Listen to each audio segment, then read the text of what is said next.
Hello, everyone, and welcome to the latest episode of the Nordic Football Podcast. This is going to be the final episode of the year, a season review podcast here with me, Steve Wiss, and my good friend Jonathan Verdugber.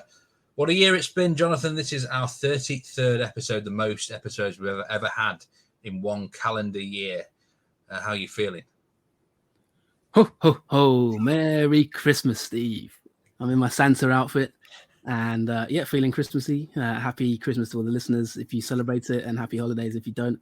33 episodes. I'm ready for a Bailey's or a beer or something like that to wind down. Last show of the season, we've made it to the end, and crazy times going on in Norway. So I'm looking forward to looking back on the season with you. We're going to start with kind of Norway, and we're going to review the end of the season. And then we will, an exciting final day, by the way. And then we're going to look back on our team of the seasons. We're going to pick our best players in each league and just review the season in general and talk about some key teams, some key players, that kind of thing. And, reflect on what's been a very exciting 2021 campaign. Have you enjoyed yourself in 2021, Steve, in Norway? What's your overall take on it? Oh, I just had to cover my mouth up there because you rather caught me out by that. Santa ho ho ho. Absolutely brilliant, mate. Have I enjoyed the season? Yeah, of course I've enjoyed the season. It's the title race went right to the last day. There was drama all the way to the finish. And there's been some good football on the show. We've had great competitiveness in Europe from teams in Norway. It's been a good year, really. Fans have been back. It's been excellent. So I'm sure hopefully you kind of feel the same way in Sweden as well. Yeah, we will talk about Sweden in part two. I've enjoyed the season. Of course, if you listen to our second but last show, we dissected the final day. Malmo won the title on the final day of the season, of course, and we will look at some other business that's happened since then, including the relegation playoff. That will come in part two. So, if you want to listen to Sweden, then stay tuned for part two, of course. And if you're listening to us on Spotify or iTunes or whatever, you can fast forward and rewind as you see fit, depending on what league you prefer. But hopefully you'll stay with us for the whole show. And I hope that you enjoyed last week's show as well. We had an episode with the footballer Ewan Mabu, which I really enjoyed. Thanks to Henry, our partner now, Football in DK. He brought some exclusive interviews there. Quite enjoyed that as well. So really hope the listeners, if you've been following us, either through our Patreon, of course, we've got to give a shout out to our Patreons. If you've been following us just in general on Twitter at Nordic Footpod, or however you found us, hope you've enjoyed this season. Because it's been, as you say, our biggest year in terms of amount of episodes we produced, content, interviews we've had, put a lot of work into it, haven't we? So definitely earned a beer.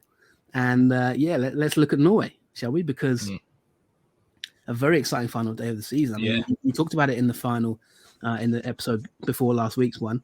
We talked about going into the final day of the season. It was a two-way shootout between Molde and Bodø/Glimt, maybe, if they were to drop points and that kind of thing. And of course, bottom of the table, there was some seriously big ramifications. Do you want to run us through the results of the final day, or should I do? Yeah, I'll run you through the results. Yeah, Brand 2, Sarpsborg 1, Haugesund 1, Molde 2, Kristiansand 2, Vålerenga 1, Lillestrøm 2, Sandefjord 0, Mjøndalen 0, Bodø/Glimt 3, Odd 3, Stabæk 1, Roosenborg 2, Strømsgodset 2, Tromsø 0, Viking 2, and that led to some interesting final positions, Jonathan, I must say. Yes. Do you want to tell us who are the champions? Yeah, well, it was a bit of an anticlimax for the title race because within 5 minutes, it was pretty obvious Bodø were probably going to win the title because they went 2-0 up within 5 minutes. I know it's only 5 minutes. It's just the way it happened. You just know sometimes, don't you? You just know. And they just were like a bulldozer early on against Mjøndalen. They got a goal. There was a defensive mistake that forced the first goal. Pellegrino made up for his shambles of a performance the week before and got them another goal. And he had a really good performance, actually, more than made up for his poor week the week before. And it stayed 2-0 for a long time. Late on, Fredrik Andre Bjørkan got a goal in his last match for the club to seal the deal. And Molde managed to get a win as well, away at Haugesund. I was never really in too much doubt either, if I'm being honest. But Bodø very clinical. They are the champions. 63 points this season. Nowhere near last year's incredible tally. And I mean, they scored over 100 goals last year. Just 59 this time. But enough to get the gold medal. Molde on 60 points and Viking actually on 57, much closer than I think most would have thought that could have happened.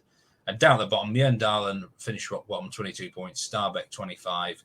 Brand did make the playoff and then lost in the playoff against Jerv. More on that in a minute. And they're on 26 points, and the rest of them teams in between.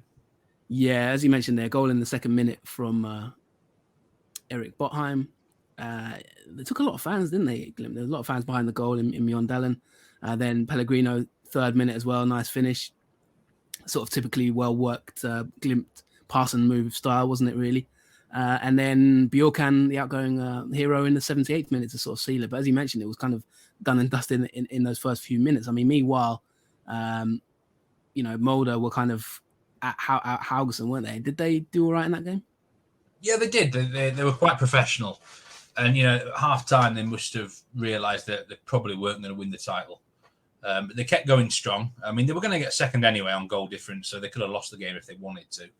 But they've been, this Molde team the last 2 years, that would have been well worthy of winning any title, So they can consider themselves a little bit unlucky. If Bodø Glimt went around, they would have, won 3 straight titles. So, but that's been said many times down the past, isn't it? If that team weren't there, or, if my auntie had bollocks, she'd be my uncle, wouldn't she? So it's one of those things. They're a very good side of Molde, and they keep going to the end. 60 points is a more than respectable total, and they were very professional getting the job done, and I was impressed with them.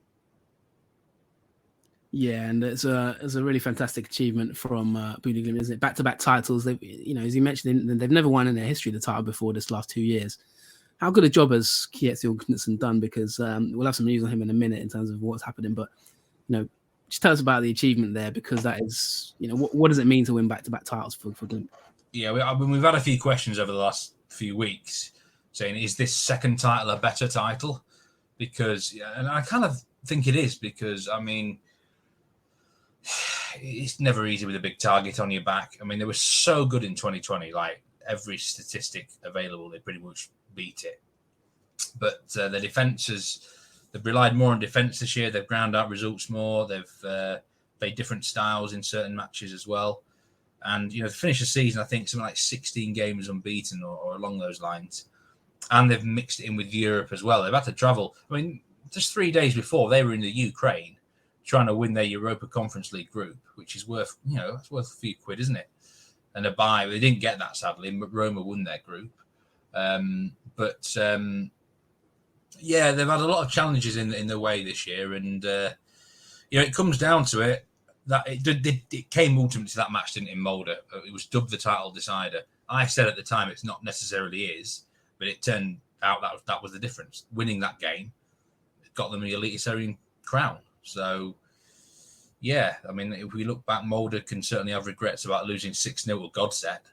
But ultimately, it was that head-to-head that determined it. It was like 6 or 7 games before the end of the season.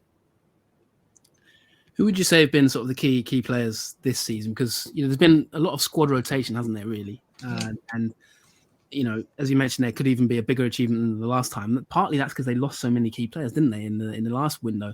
I mean, you, season prediction-wise, you did still think they'd win the title in the season preview.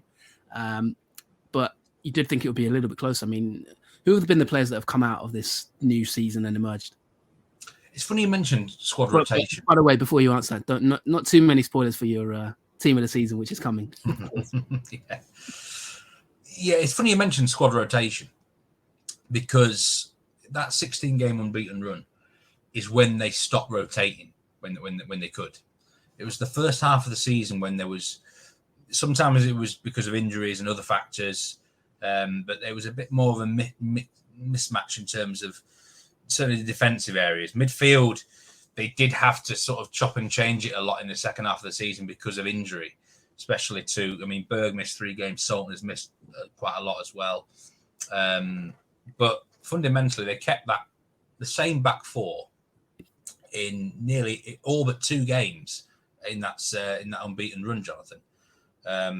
Braden Moore missed a match against Stabæk OH, won 3-0, and Frederick Andre Bjørkan, I think, he started against Sandefjord. He came off for 27 minutes, so they kept the same back four pretty much every game, and that's a big thing.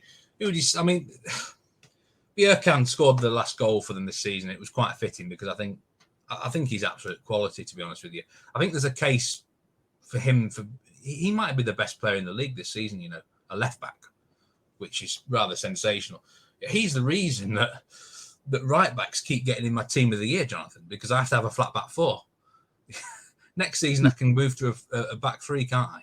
Because it might not have to be a left back. He's that good that he has to be in every team of the season at left back. He's sensational. And, I can't get... he's moving to Hertha Berlin, end of contract. And I really am interested to see his progression because he's at an age now, 23, where he really could kick on and become an excellent player, I think. It's a good league to go in. But I would say for me, he's probably been their key man. People will talk about, he likes Patrick Bergs and Soltnes and, Botheim. But for me, Bjørkan, and then the defence as a whole this year, I think that's been the key. Yeah, and there's been not only, praise in the football world, but just around Norway in general. Some news came out of Norway that Kjetil Knutsen won Nordlander of the Year, which I think is an award given to sort of people who've achieved a lot in Norway in general, in Northern Norway, and he's been named Northerner of the Year. And some of the comments that came out after it are just really some of the praise that he's received, Kjetil Knutsen. Also, he took over in 2018 as head coach, and he's basically transformed the club, hasn't he, into the dominant force now, which is really quite incredible. So yeah, some of the praise. I mean, he sees every human being in the group. He is a master at bringing out the potential in an individual player. Kjetil Knutsen's story of his success is also the story of how players who fail elsewhere flourish under his leadership in Buda. And it's been announced that he's going to sign a new contract. He has actually spoken. It's quite an interesting interview. This is, by the way. If you want to check out nrk.no, it's a sort of Norwegian website. He sort of talks about the problems he's had in this season and kind of the challenges he's gone through. And this award, I think, is not just for. By the way, it's not just for sporting people. It's a general award, I think. He says about how he's sort of had a lot of time away from his family this year, and he says it nagged at my conscience. Because his family is in Bergen, but he moved to Buda apparently 5 years ago. And he said that, I have a really narrow focus. I could not take too much energy away from my focus. He's got a family, he says, in Bergen, two adult daughters, grandchildren. And so, just kind of quite an open, honest interview there. And, he really has revolutionized this club, hasn't he? Let's face it, and revolutionized Norwegian football in a way. What praise can you offer him just on the fact that he's agreed a new deal at the club? And how surprised are you that actually happened? He's actually 53 years old, so he's no spring chicken, is he? You could say he's almost in his prime managerial age, though. I mean, what is the prime managerial age, Jonathan? That's a good question in itself, isn't it? Would you say maybe? It can depend, can't it? But it's getting younger, isn't it? Getting younger. Yeah, it is. But traditionally, that would be like the prime age, wouldn't it, for a coach? Traditionally, but anyway, he's. I can't praise him high enough. He's sensational what he's done. When we pretty much wax lyrical about him in nearly every episode, don't we? It's sensational. I mean, this is Buda Glimt. This is not like a powerhouse of Norway traditionally or anything like that. He's transformed the whole club. Not just him. He has a great coaching staff, great backroom team. Everyone in that setup has had a part to play, but there's always a figurehead, isn't there? And he's obviously the man there, and he's rightly taking the plaudits. And I have to say, I'm absolutely shocked that he signed this new deal. I don't get it. I'll be honest with you.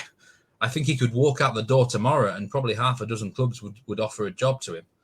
And I'm sure of that half a dozen, there'd be quite a few decent teams. I mean, he was linked with the Norwich City job not too long ago. He's been linked with Malmo. Obviously, Roosenborg on multiple occasions have offered him a new deal. He was offered what would have been the biggest contract for a Norwegian manager in the Elite Series or something like that. I'm not sure exactly what these terms are at Buda Glimt now, but one thing I will say, I mean, it surprises me, but does it maybe show a lack of ambition a little bit, do you think, Jonathan? Because I don't really see what else he can achieve at Buda Glimt now. You know, 2 straight titles. I mean, is he thinking win the Europa Conference League, win Norwegian Cups? I mean, I suppose that's the next thing for him. I mean, if he won the Conference League, that would be unreal. I mean, I wouldn't do it, but I'd almost get a tattoo of him somewhere on my body if he did that. But I'm afraid of needles, so forget that. But you know what I mean? It's like if he was to achieve those sort of heights, but I don't really get why he wants to sign the new deal. I mean, surely he's a man who knows he's in demand. I mean, he's been linked with the Norwich job. That was one of the jobs that he got quite strongly linked with. And there's been other talk, Roosenborg as well. Malmo, apparently, there have been some reports coming out that maybe it's a power player. Maybe who knows? Is there a release clause? Maybe it's kind of a strengthens his position bargaining wise. Yeah, I suppose. Yeah, you're right. So, you know, might not be the end of it. Clauses, yeah, of course. Just going to read some of the comments from other players. I mean, Pellegrino, you mentioned there, he came out and said, you know, I remember this occasion till the day I die. What an experience it's been for the club, for the city. He said that I'd never imagined, not in my wildest dreams, that I think I would experience this, which is obviously a really nice story, especially if you study Pellegrino's history, you know, kind of his background and upbringing, working as a waiter when he was younger and that kind of thing, and becoming a a title winner at Glimt. So, but before we move on, of course, there is, you know, the next challenge for Glimt before we move on from this team is obviously going to be keeping their players now that have won this title, because there's quite a few leaving, isn't there, Steve? Yeah, and you're totally right about the clauses. There's probably something in there. You know what, Kjetil Knutsen strikes me as someone who wants to wait for the right project for him, and I can't knock that. I mean, it might be that he has been offered jobs at very reputable teams, but it doesn't suit him. Like, he might not have the control he wants, etc., etc. He might be waiting for that project. So, look, fair play if he is in that regard. In terms of players leaving, obviously Frederick Andre Bjerkan's moved to Hertha Berlin, end of contract deal. Patrick Berg has moved to Lens in France, reportedly to be around a £3 to £4 million deal plus extras.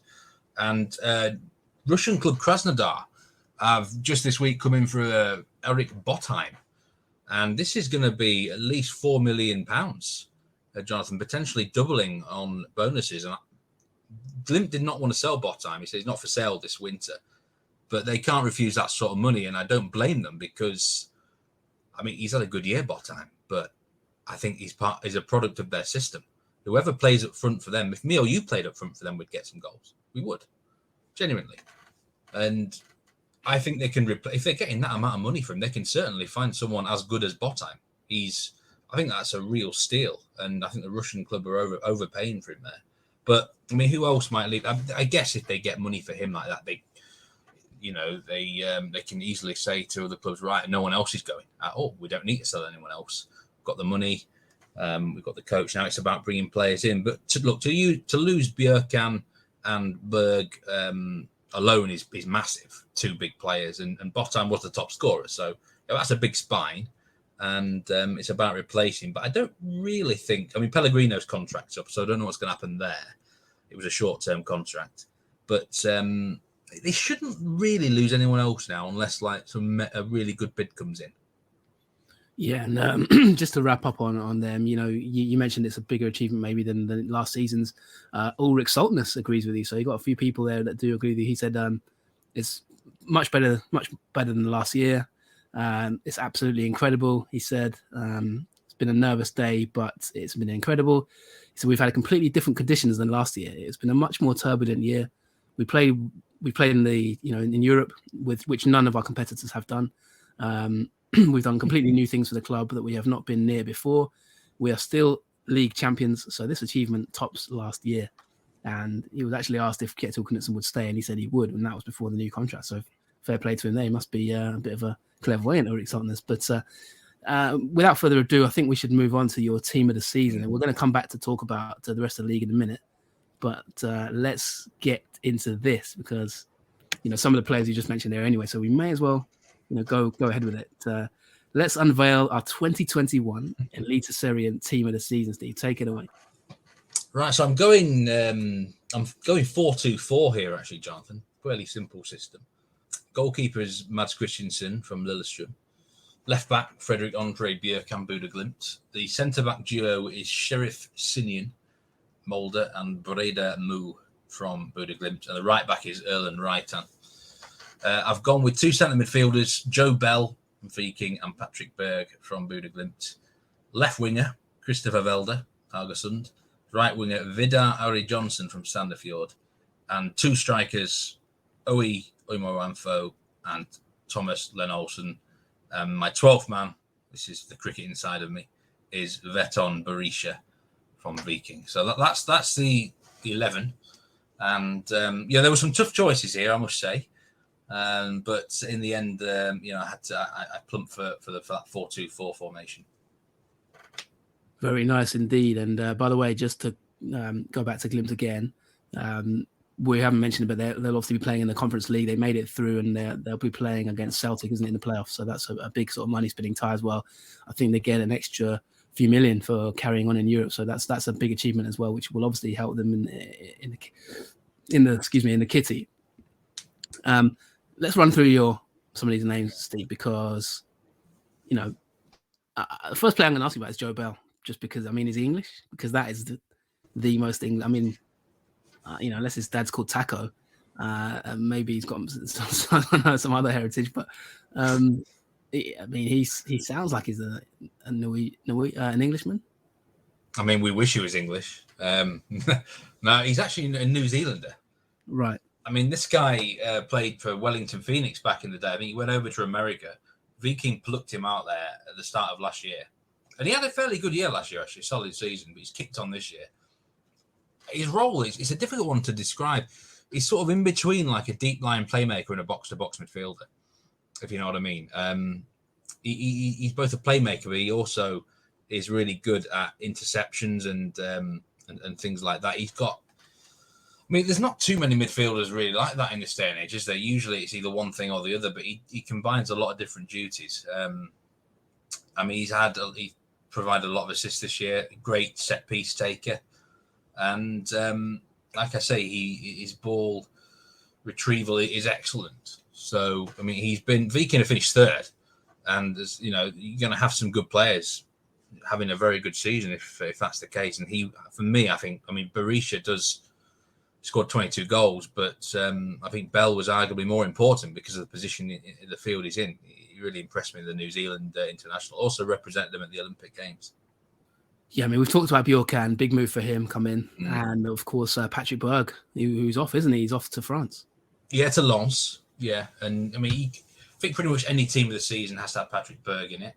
It's interesting that statistically, he doesn't always, come out that high in terms of, in categories, like in the top 5 or something. But he's never low either, you know what I mean? He does everything really well. And I feel like midfielders who play in his position, that D-mid role, that deeper role, they can be really hard to identify statistically how good they are. You've got to watch them with your own eyes. And I think Berg is an example of that. But some would say he's player of the year, best player in the league. Maybe that's sort of based over the last 2 years. I don't think he was. I think he was as good this year. He was. He led the team. He drove them forward, especially when Saltnes was injured. And, he's got this move to Racing Club de Lens now. I think that's a good... it'd be interesting to see how it does in France, actually. Probably the sort of league will suit him. But, he's been a joy to watch. And disappointed to see him go, but fully deserves merit and position in this team of the year. Yeah, I'm personally really happy to see him move into the league. And obviously, I'm sure you are as well, as a former French football analyst, as you are, my friend. Looking at, talk to me about the two centre backs. Yeah. This was really I was torn. The other centre back worth talking about is Marius Luda at Bodø Glimt, and I actually put him in my team of the season last season. Breda Mu and Sheriff Sinian. Sheriff Sinian's a really interesting player. He's a Gambian lad, but he hasn't played for the Gambia since 2019. I don't know whether he's some sort of a fallout with his own country, but he's not even named in their African Cup of Nations squad. Gambia are actually in the African Cup of Nations in 2022. I'm sure you knew that, Jonathan, but a lot of people wouldn't have thought that. A very small country on the west of Africa. I think he's as good. I think he could be the best defender in the league next year. He's a physical monster. I mean, he wins so many duels. It's crazy. He's good in the air, pops up with a goal as well. He menace from set pieces. And they lost Stian Grigerson to Bordeaux in the summer. And Sinian was like the ready-made replacement, and he took over the reins really well. Molde defence was a little bit leaky at times this year. But I think it's partly to do with the system. But I think Sinian really will. He's going to be very difficult to penetrate next year if his mind's right. So Sinian for me definitely got the edge over Marius Loader, and I think Braden Moe comes in my team because he's passing is excellent. His ball distribution. I mean, most of the whole Bodø/Glimt team's ball distribution is superb, but his he can create stuff from deep. He can, ball progression, pretty much anything you want, Braden Moe. And, I think there wasn't much in it between him and Marius Loader, but I think Moe this year just about deserved the spot. I've got to be honest, the cupboard's a little bit bare for centre-backs in Norway. Maybe Igor Ogbu at Lillestrøm would be worth a mention, but there's not a lot else. And it's been difficult for me, both the last 2 or 3 years now, to find that many centre-backs to pick from. So hopefully going forward we're going to have a few more, but yeah, them two deserved it this year. Yes, Sinian is 25 years old, of course played 24 games this season. Aerial duels per 95.7 according to Y-Scout, long passes per 93.97, 91% pass accuracy. I'm pretty sure that Y-Scouts have got this wrong, because it's 100% tackle accuracy, which I can't believe that right. Probably is like some glitch, I would imagine. That's got to be a glitch somewhere. Otherwise, he's like the best defender of all time. So, yeah, not sure on that one. But yeah, Sinian and of course, Braden Moe at Glimt. Right back, you've got Erlend Reitan. It's interesting to see a Roosenborg player. I mean, they've not had much to talk about this season, have they? He can thank Frederick Andre Bjerkan for getting in the team, because I've got to have a right back, haven't I? I can't have a left back and 3 centre backs. So I have to have a right. Every year, it's the same problem. I have to have a right back in. In fairness, he has actually had quite a good year. So I think 8 assists. He's always been a strong defender. That's been the best part of his game. He had a season on loan at Bodø/Glimt in 2019. And I think it kind of was the making of this lad, really, because he's been quite solid since he's come back to Roosenborg. This year, he improved on the attacking side of his game.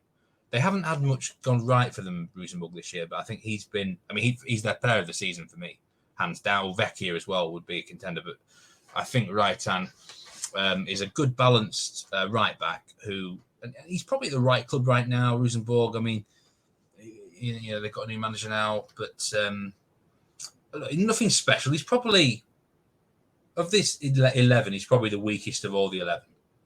And he's partly in the team just because he has to be in the team, but he's had a solid enough year, so fair play to him there. And it'll be interesting to see if he can kick on again next year and just refine his game, basically. Refine his game, indeed. I mean, not the greatest of seasons for Roosenborg, which we'll talk about in a second. Can I just mention a couple of players? Snorre Strand Nielsen at Kristiansand. I really, really strongly considered him. And Samsted at Bodø/Glimt was strong as well. Strand Nielsen, I was literally going to put him in, but I couldn't ignore Reitan's stats were a lot better than his. So unfortunately, the Kristiansand right back missed out. Yeah, I mean, 10 assists, that's ridiculous. Mm. According to Transfermarkt, 10 assists in 28 games. I mean, that's Trent Alexander levels, isn't it? I mean, I think according to Wisecat, it was 8 assists. Assists are sometimes given for winning penalties and stuff like that. Yeah, that's true. Transfermarkt. So, but it's still very impressive. Like I said, you can't knock that, can you? Very impressive indeed. And then we've talked about Joe Bell, obviously, Patrick Berg. Then the wingers, you've got Christopher Welder of Haugesund and Vidar Ari Jonsson from Sandefjord. 2 sort of underrepresented clubs this season, maybe not often talked about. Tell us about these two players. I think I'd probably better talk about the goalkeeper first, actually. Well, you do love a goalkeeper, so yeah. Well, yeah. Mads Christensen at Lillestrøm. I've gone for him. And I've seen a few people go with Sean McDermott here at Christensen. I mean, no bias here, but Christensen for me edges him because in terms of expected conceded goals against, he was the best in the league. He basically conceded nearly six full fewer goals than he should have. And this is a lad who started the season as a number 2 goalkeeper. After the first 2 games, they brought in Alex Kranix on loan from Mulder, and then the goalkeeper ditched him, and then Christensen took back over again. He was seen as almost like too raw for the Eliteserien. He started from last year in the Obos. He was seen as too raw, but as soon as he came back in the team, they started winning games. Lillestrøm averaged 2 points per game in the matches he started. I mean, he got injured towards, I think it was like September or October. He missed 4 games, and they were conceding goals left, right, and centre, Jonathan. And I mean, that just proves to me that he is such a massive part of the team. I mean, he's only a 21-year-old goalkeeper.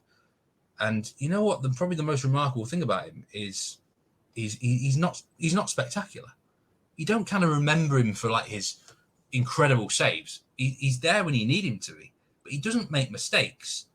It's like a good referee in football. You kind of don't notice him because he's just so efficient. And I kind of like that. If it was like Football Manager, his eccentricity would be like 1. It'd be really low. And that, for me, that's probably a good thing for some keepers. You're not going to get like this incredible Fabian Barthez moments from Christensen, but he's a solid keeper. McDermott did have a very good year for the first half of the year anyway, but he started to creep in a few mistakes towards the end. He had one terrible game. I know you can't judge a keeper on one game, but he had one really bad game. And I think overall Christensen for me took the goalkeeping slot. Nothing against Christensen. It feels like I've let 2 Christensen players very close to my team nearly got in it, but they were just edged out, mate. Yeah, and he's still quite young, Christensen. He's been linked with a few clubs as well, so might be one to keep an eye on there. A decent prospect potentially. Now let's come to your wingers. Yeah. This is, right wing is obvious for me. Vidar Johnson. I mean, this is a converted right back. And this year he's scored a lot of goals.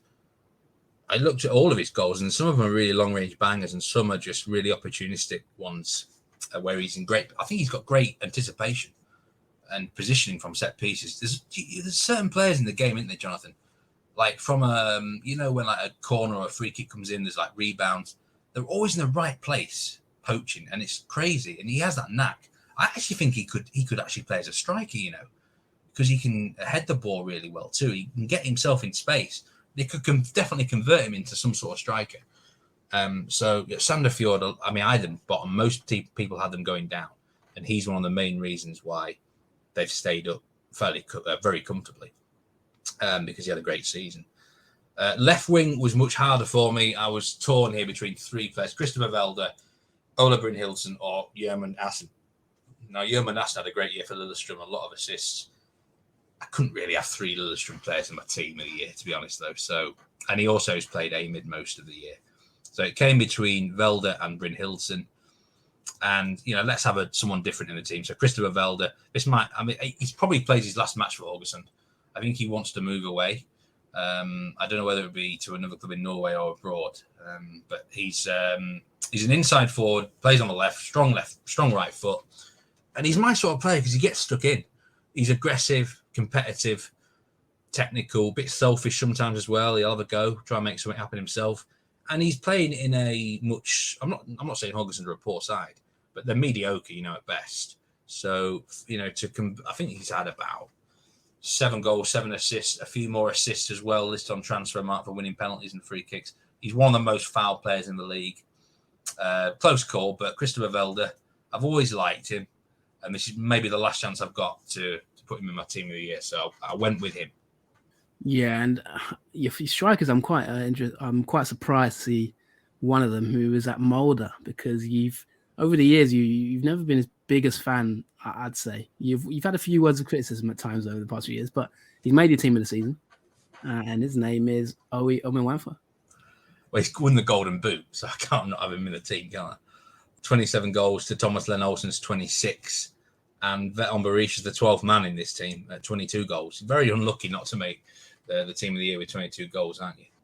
But look, there's not much else to say about these two lads. They're just incredible strikers. I think Len Olsen's had the better year. His actual XG was something like 8 less than what he scored. And Len Olsen scored the most goals from outside the penalty box from anyone this year. A couple of really nice technical goals. But you can't knock Owe. He, there was at times, maybe 4 or 5 years ago, then I did criticise him a bit. But he, since he moved to Mulder, he's been the real deal. And he's moving to Red Star now, Red Star Belgrade. And, good luck to him. He's earned his move there. And, he won the Golden Boot. So, fair play to Owe. He's the ultimate poacher. And he settled in nicely at Mulder. And a team that creates a lot of chances, he's came into his own. But for me, I think Thomas Len Olsen was the better striker this season. Maybe for Len Olsen, this might be like the one really amazing season he ever has in his life. Because he didn't even score double-digit goals in the Obos last year. So I'd be interested to see if Len Olsen can kick on. But, I mean, these two had to come in the team. 27 goals and 26, respectively. It was a no-brainer. Yeah, Len Olsen, you've praised him quite a lot. I mean, what kind of player is he? What kind of striker? Target man. Physical target man. But he's really worked on the technical side of his game. Like I say, he scored goals this year. I'm like, that's not a Thomas Len Olsen goal.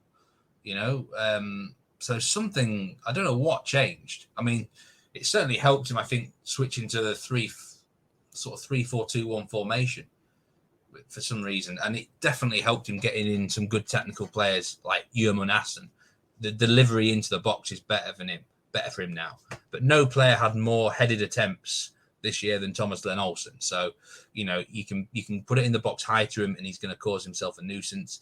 But now that he's improved the technical side of his game, sometimes, look, he's 30 years old now. Sometimes it can take a player till then to get that side, the mental side of his game as well. So I would say target man, but sort of this year he's operated as a complete forward, Jonathan. It's as simple as that. Yeah, that wraps it up then. That's your 11 players. I mean, Veton Berisha is the 12th man. I'm not going to ask you too much about him because obviously this isn't cricket, is it? I mean, it's not the Ashes. So I'll let you have a rest from the cricket. But just quickly before we move on to your coach of the season, were any of them in your 10 to watch for the beginning of the season?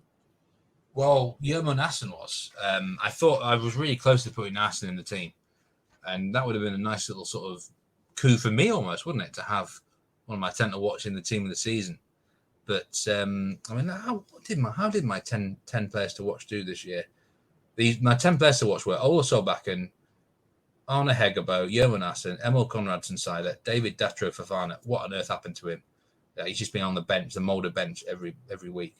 Philip Ronigan Jorgensen at odd, Eric Kitolano, Henrik Hegheim, who actually moved, I can't even remember where he moved to, probably Belgium from Viking, Sakarius Opsal and Sturla Otterson. They all had a good year, actually. Now, apart from Fofana, which, he may be coming to his own next year, Jonathan. So I'm quite pleased with my 10 to watch. Yeah, I mean, I'm not sort of trying to dig you out there. Just wondered if there's any, how you felt about your 10 to watch, really. That's probably more the question. Pretty pleased, I mean, there was I know you sometimes have gone with some really young lads and I'm not known for that. So, I mean, Aston's 30 and I think that was a really good one to watch for a 30-year-old, who'd been kind of, everyone had written him off at Roosenborg a little bit, but I still believed in him. Probably a little bit disappointed with Konradsen-Seiler, to be honest, still. Like, he's an elusive. I mean, I've slagged him off before, haven't I, on here? And he's still quite not getting his full potential. He had glimpses this year, though, at least. Hegheim's moved away from the league. Otterson, I think, will get a good team next year. Solbakken was good before he got his shoulder injury. Hegerbo was probably Brand's best player in the second half of the season. So, yeah, not a bad bunch, actually, for me. Quite pleased with my 10 to watch. You had a good one as well later on. We'll talk about Sweden. But, we're not bad, are we, on our 10 to watch, John? We aren't too bad, no. And, of course, that tends to attract people. We've got quite a few scouts who follow this podcast and people like that working at clubs. So, yeah, always feel free to email us if you want information or want some inside info and that kind of thing on talents to watch out for. because we've done pretty well over the years, definitely. Quite briefly, before we move back to the season review, we'll talk about a couple more teams where, before we end this part one. We've picked 3 coaches in our coach of the season, basically. We're doing an awards ceremony for the manager of the year. So do you want to quickly read out your bronze medal, your silver medalists, and your gold medal?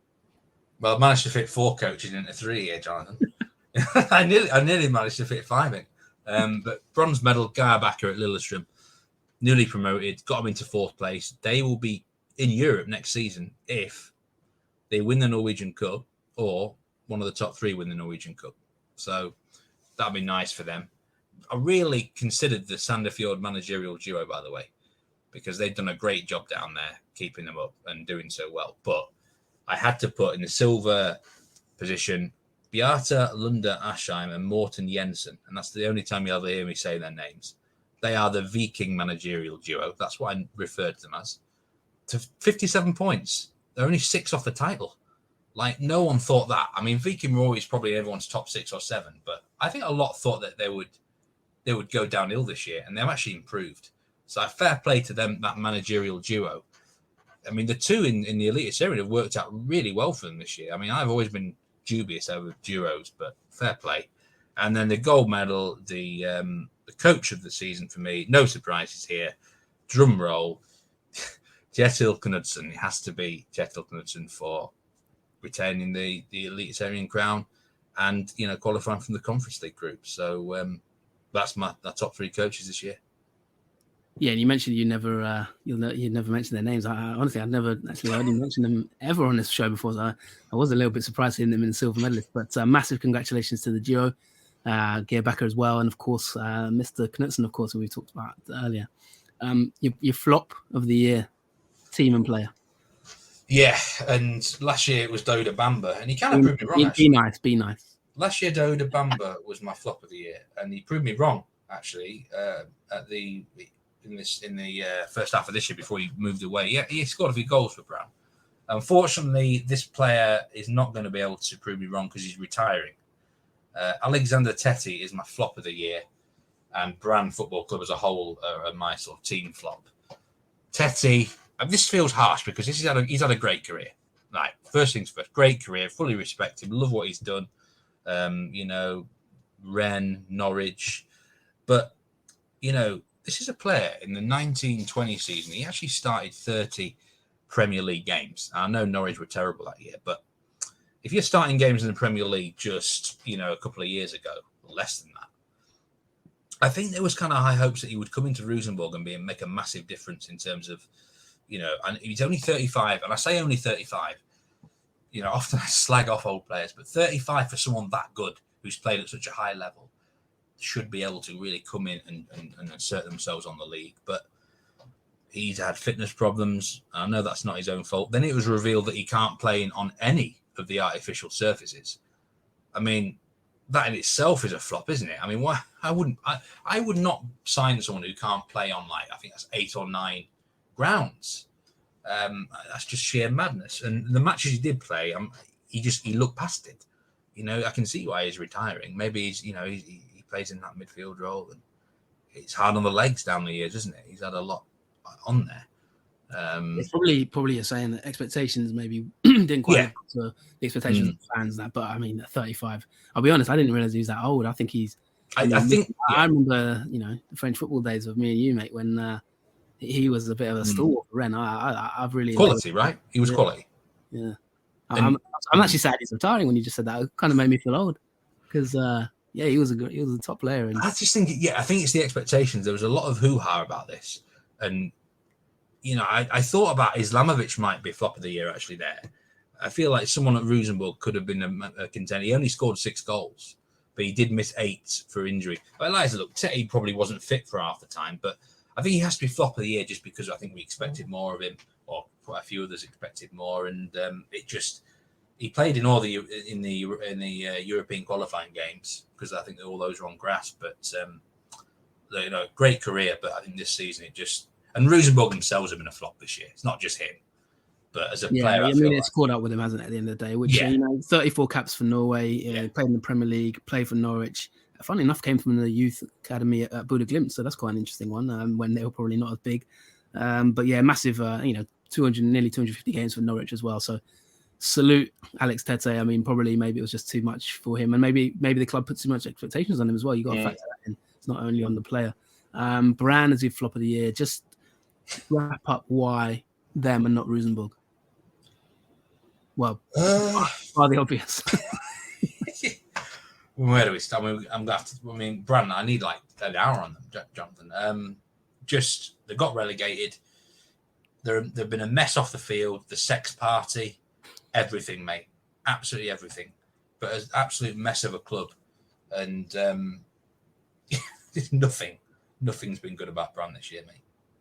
So it was obvious. I mean, we're going to talk about it in a minute in the playoff, but absolutely had to be the team flop of the year for me. Roosenborg not far off.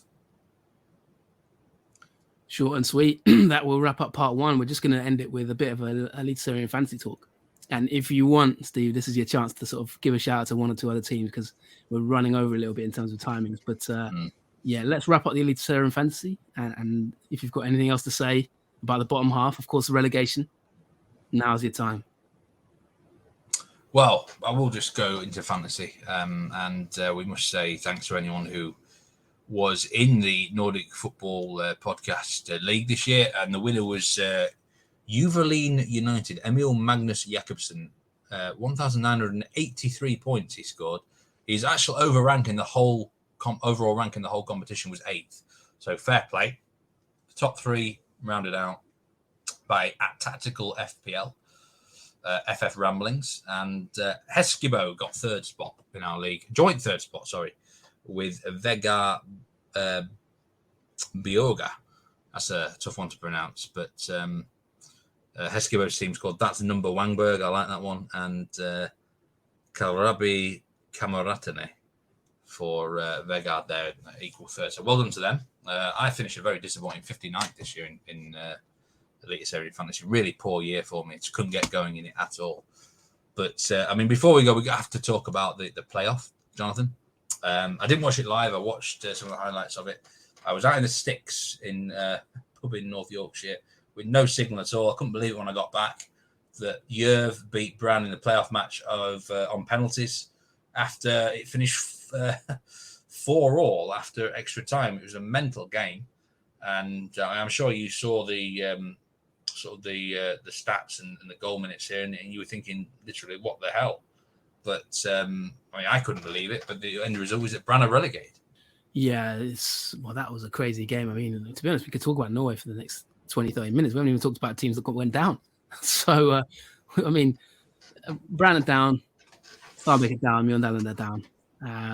Jerv are back in I think it's going to be the first ever time in the Eliteserien, am I right in saying, or 100 years or something like that. So massive congratulations to Jerv. How disappointed are you to lose Stabæk, who I'm going to call you out here? You had them quite high in your season preview. Yeah, I had them 6th. It was embarrassing for me to have them go down. Look, they've always been a tough side to predict, Stabæk, though. You never know which version of them is going to come up. Great producer of youth, academy, stuff like that. But it hasn't worked out for them this year. I think they've got a good manager that can come back, be a contender, bounce straight back. But I don't know. Maybe they need to. I don't know what they can do really. I mean, they've often been a selling club. I'm disappointed to lose them in a way, but it might do them some good to have a bit of a reset.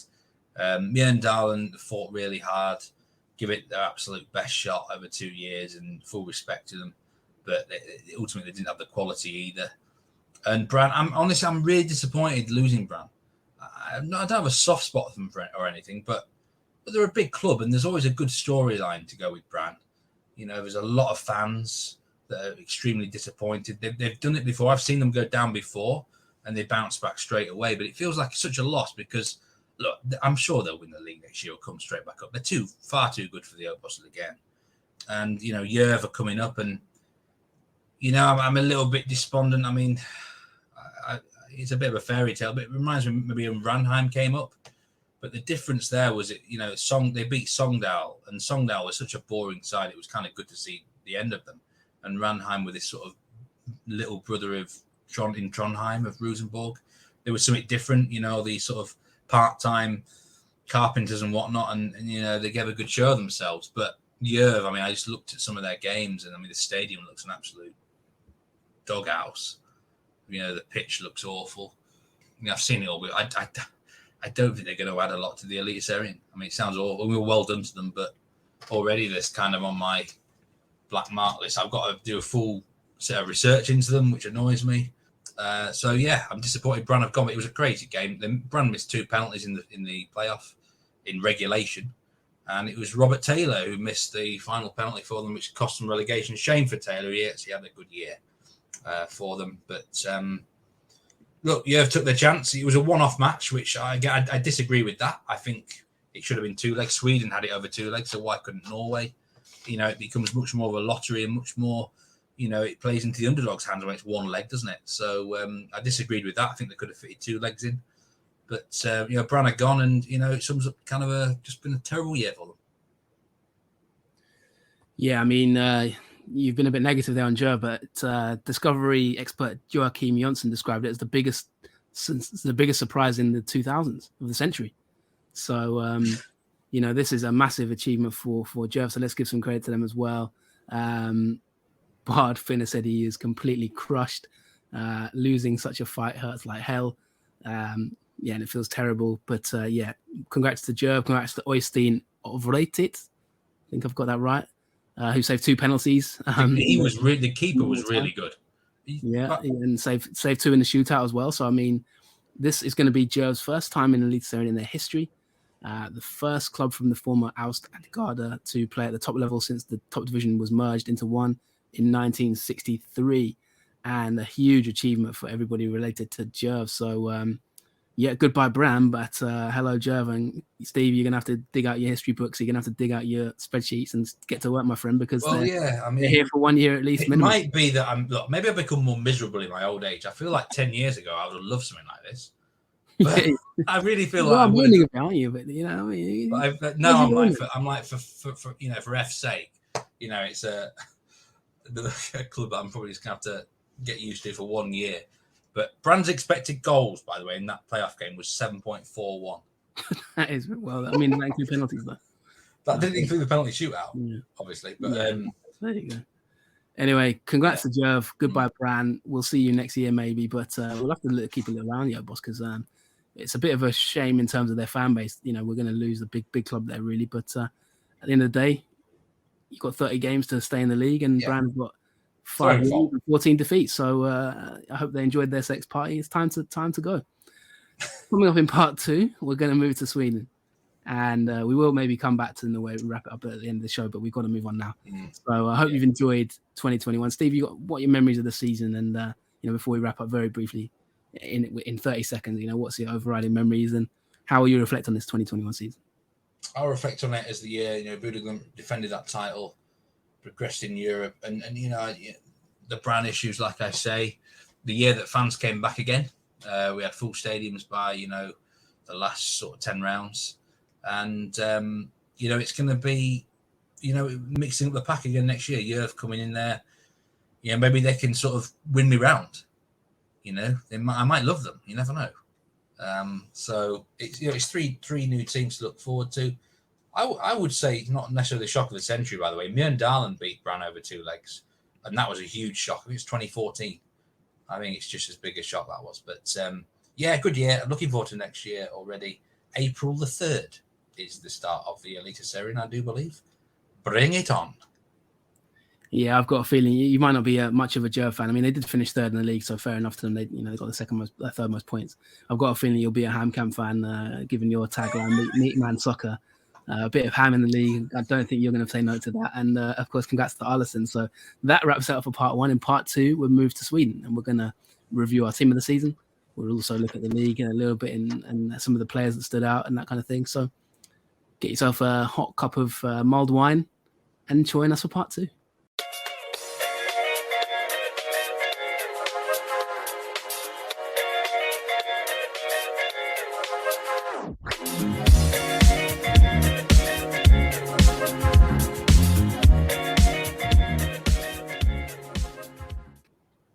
Welcome back to the Nordic Football Podcast. This is part 2. We've just had the Norwegian season review, and now it's time for Swedish Allsvenskan. And Jonathan, we know the champions was Malmo on the final day. We knew the 2 automatic relegation teams, Östersunds and Örebro. We didn't know, since the last time we did a podcast, who the third and final either relegation or promotion was going to be, as Halmstad, one of your favourite teams, against Helsingborg, and a two-legged playoff in Sweden. So I think we'd better start there, actually, before we move on to this overall review. Take us through what happened in that final 2 matches of the season. Yes. It is indeed HIF. Helsingborg are back, and we talked about kind of the battle of the H's, Halmstad against Helsingborg in the relegation playoff final. Halmstad obviously got that draw at Malmo, wasn't quite enough to sort of survive.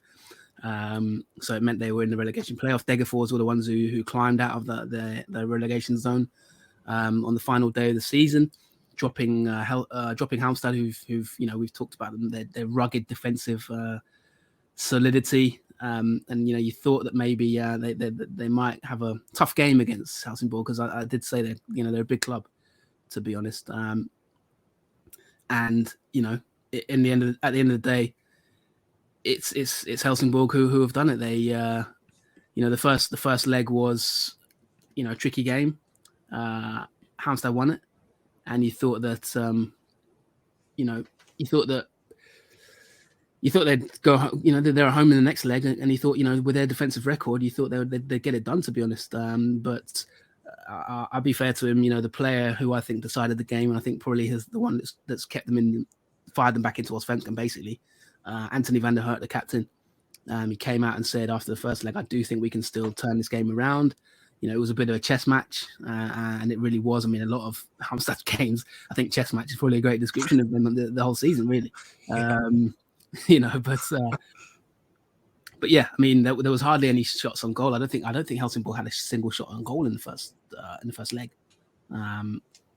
That's how rigid Halmstad are. I think they had one shot on goal in the entire match in the first leg.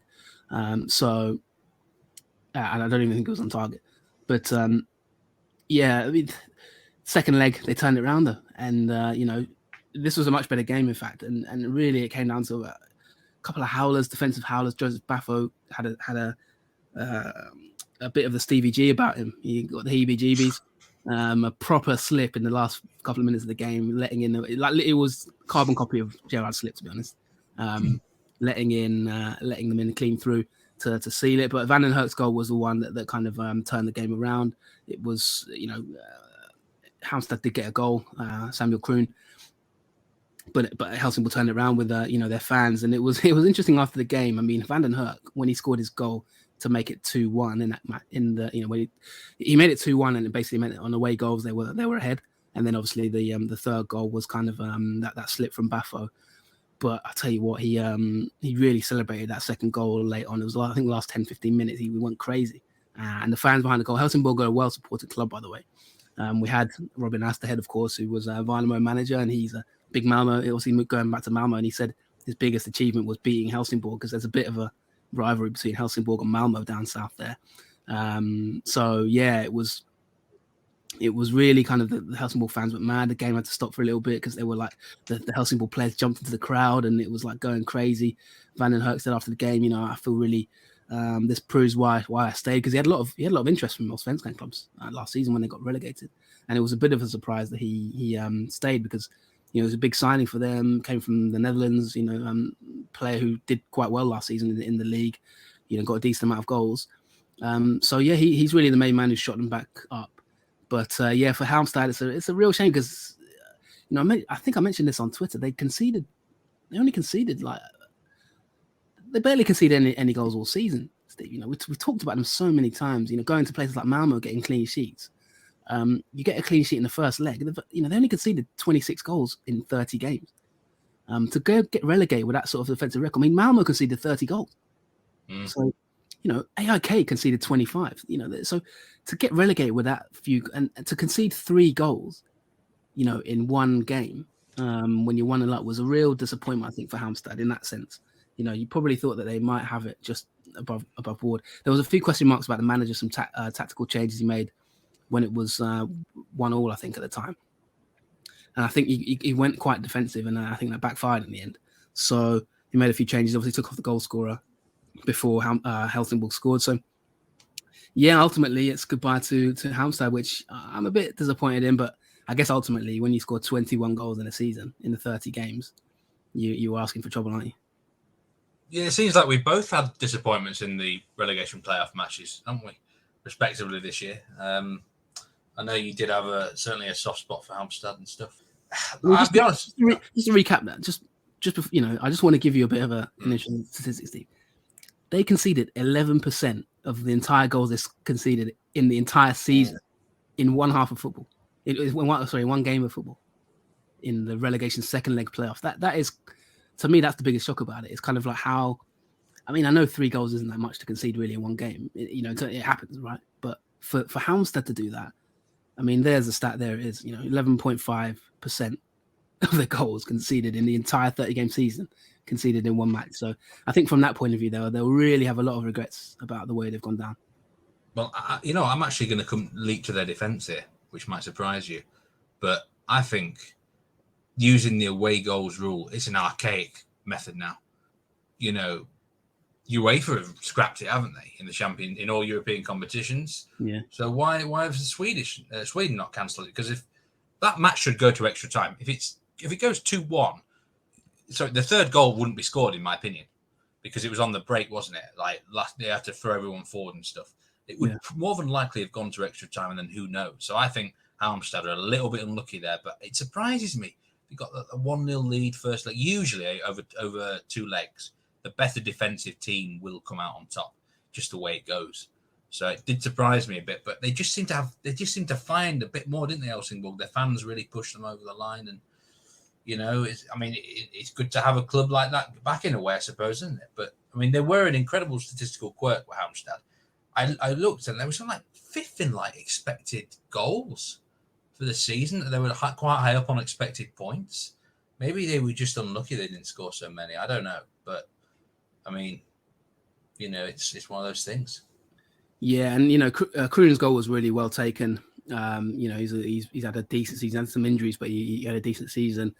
But the goals that Halmstad conceded were just really sloppy. You don't expect it from them this season, and I think that's where the disappointment comes for them. It's just the fact that they've been so good defensively that you would have thought, especially after seeing out the first leg away from home, you would have thought they'll at home they'll be able to keep solid, but they really had like a brain freeze, a brain fart or something like that in this game in terms of defensively, because the first goal was awful. It's like a massive goalkeeper mix up between the defense. He comes out, they all make a mess of it, and and it goes in. Lopa scored.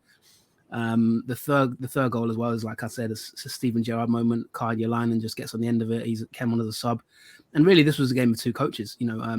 One of the goal scorers comes off the bench and scores for Helsingborg. Meanwhile, Marcus Haglund, the Halmstad manager, took off his goal scorer. He went quite defensive, to be honest. I think, brought on a defender. I mean, he did bring on Mikael Bowman as well, but it was too late by then. I feel like they should have gone for it a little bit more, and they didn't. And ultimately, they paid the price. But I think the difference here for you is you complain there about Jerv. It's probably the opposite for Halmstad are a big club in my opinion. I think they've got a good history, but Helsingborg are they are a big club. When it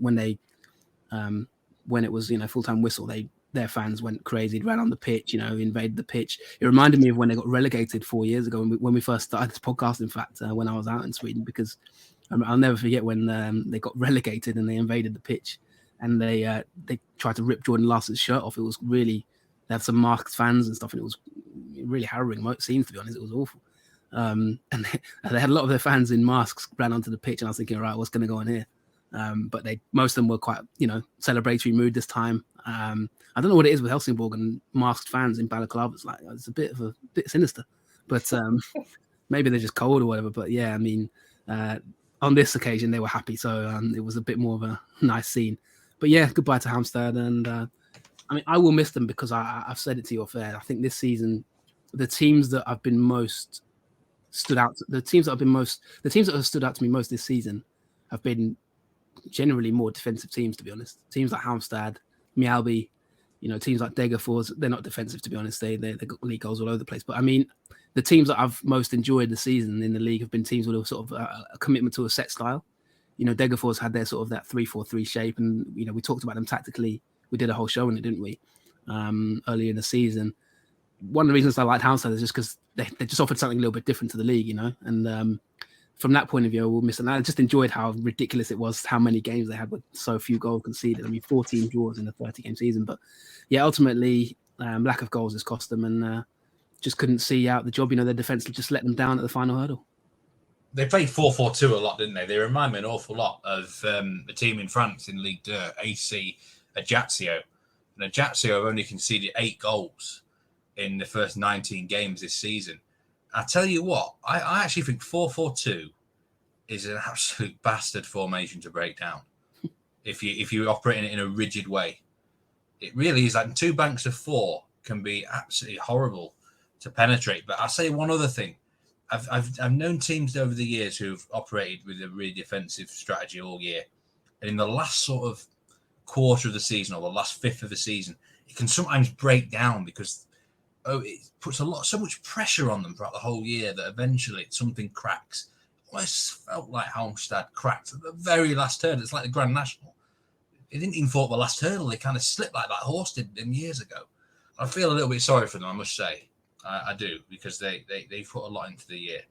Helsingborg, don't forget they conceded 83rd and 88th minute as well. Yeah, this is like literally like you said, they've really cracked like an egg.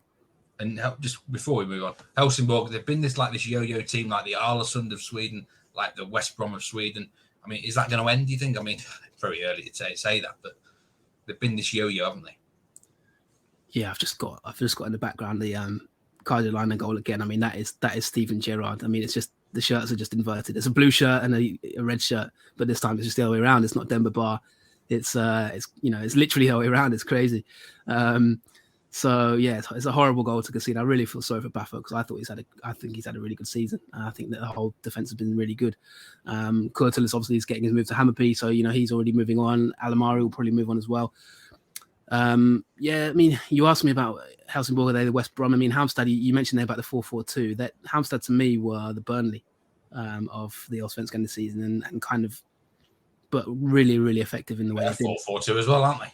Yeah, and that's the thing. I mean, teams I don't like are the teams that are really bad at doing it, if that makes sense. Like what was good about Stoke is they were actually good at what they were doing. Do you know what I mean? It's the teams that are, or Atletico Madrid, for example. It's the teams that try and imitate that but can't pull it off that I'm a bit more critical of, if that makes sense. Teams that are effective at it. Yeah, I know what you mean. I've got no problem with. But yeah, Halmstad ultimately hasn't really been too effective, I suppose, by a couple of points. But Helsingborg, I think next season they'll be in a lot better place. Andreas Granqvist, obviously the Swedish, he was the captain at the last World Cup for them. Not this one just gone, but the one before. The last World Cup, sorry. He's a legendary player in that sense. Helsingborg, he's now their sporting director. I think that they've got a lot of decent young talent coming through. I mean, there's a lot of reports that one of their players is linked with a move to surprise, Belgium already. Casper Widell, who's a really decent looking young player. I think that they'll have a lot of players leaving the club, but I think they've been in a bit of turmoil the last few seasons. A lot of it's been because of bad recruitment, in my opinion, and I think this time around, I just get a sense that they're in a little bit better place. They've got a few more young talents coming through. I imagine Van der Herk will stay. He's been made captain. He's really sort of bought into everything at Helsingborg. He's become a real fan favourite. I think he's got a bit of a point to prove as well in Allsvenskan. He'll want to come back because he's had that season in the wilderness. It was kind of will he, won't he leave? He's stuck around and he's fired them back into the league. So he'll be really have the bit between his teeth. And when you've got a good striker, obviously, Steve, as you know, it's always an advantage for a team like that. So yeah, I think I've got high hopes for him. He was joint top scorer in the league, by the way, 16 goals. I've got high hopes for them next season. I don't think they'll pull up any trees, but I think they can aim for sort of at least well clear of the relegation playoff. Yeah, well done to them. Commiserations to Halmstad. So you've had a few weeks now, 2.5 weeks, 3 weeks to sort of digest the final Allsvenskan table, the last day title decider. Malmo winning the league on goal difference, and just 6 points separating the top five. And what are your thoughts now, Jonathan, when now the dust has settled a little bit? How would you rate this Allsvenskan season? And we were talking off air about, do you think the quality's been sort of gone up, gone down? How much did the season excite you? And, it's close in terms of statistics and stuff like that, but, did it really get your juices flowing this year? I think from a tactical point of view, I think we've seen a lot more variety in Allsvenskan this year, which I've been pleased with. I think you see teams now, we did that, like I said, we did that episode on different team shapes. We had the 5-3-2 of teams like Östersunds. We had, the 3-4-3 of Degerfors. We've had, like we just mentioned, the Halmstad 4-4-2, rugged kind of low block. You've got teams like Malmo, of course, are quite fluid and can play in different shapes, can play with different personnel. Helsingborg, I think, have been quite creative in how they've done things this season as well. Hammarby are always entertaining. So I think we have had, Norrköping have had a new system under Rickard Norling. I think we do have a bit of excitement in that from that point of view. I would say that obviously you got Häcken as well with their sort of counter attack, their 4-3-3 and that kind of thing as well. They adapted the style a little bit during the season, but all in all, that's kind of how they play. I think from that point of view, it's been exciting. And of course, when you look at the season, when you look at the league table now, and it's two teams level on points, it's just 8 goal difference that's done it. It's still quite hard to believe when you look at it, really, how close the league was, in that sense. And Djurgården just 2 points further behind. I just think that I don't know what it is. I've just got this nagging sort of dissatisfaction with the league. I don't know why, really. Overall, I just got a feeling that I think my sort of takeaway from it all, as you said, we had a bit of time to think about it and we spoke before we came on air. I think my kind of overriding conclusion with this season is that the teams that I've enjoyed have been quite a few of the teams that were lower down the table. And I just feel that the teams at the top, they're okay, but they don't really get me off my seat. I think we can talk about them and praise a lot of them. But I think when you look at it, Malmo, probably Champions League affected them, as Thomason said, and maybe distracted them a little bit in the running, being in the Champions League group stages. And maybe that's affected their form, because I don't think there's kind of a sense that they won it, but were they worthy champions? Malmo fans will say they are. And of course, ultimately they are, you can't knock them. And I'm not going to do an Arsene Wenger and say, no, even when you finish second, you still claim you're the best team, which I really hated that when he used to do that at Arsenal, because I think it's bad sportsmanship. But so Malmo, I think they're the best team, but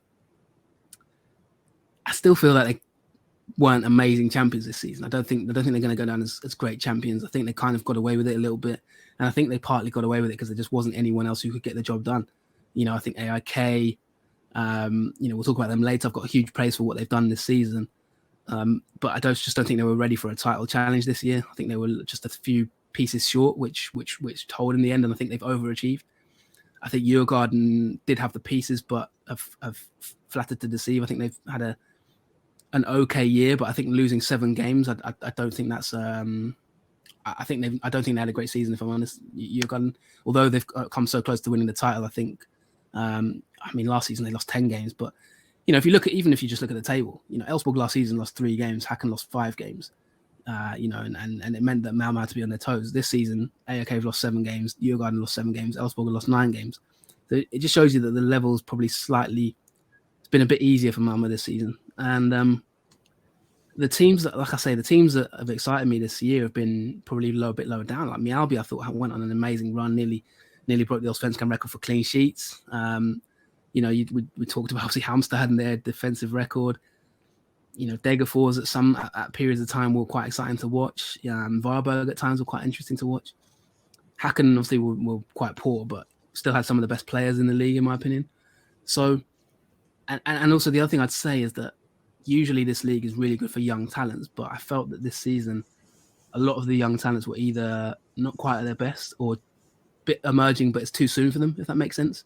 We lost quite a few of the best young talents, like Bergman Johannesson, gone to FC Copenhagen. And I felt like a lot of the players that would excite me in past years have kind of left the league now. And I mentioned there are players that maybe who you expected to do really well, like Akin Kumbiamu, for example, at Hammarby. Wasn't quite at the level that I would maybe have liked. So I think all in all, the individual player quality hasn't been as good maybe this season, and also all round team quality hasn't been quite as good at the top.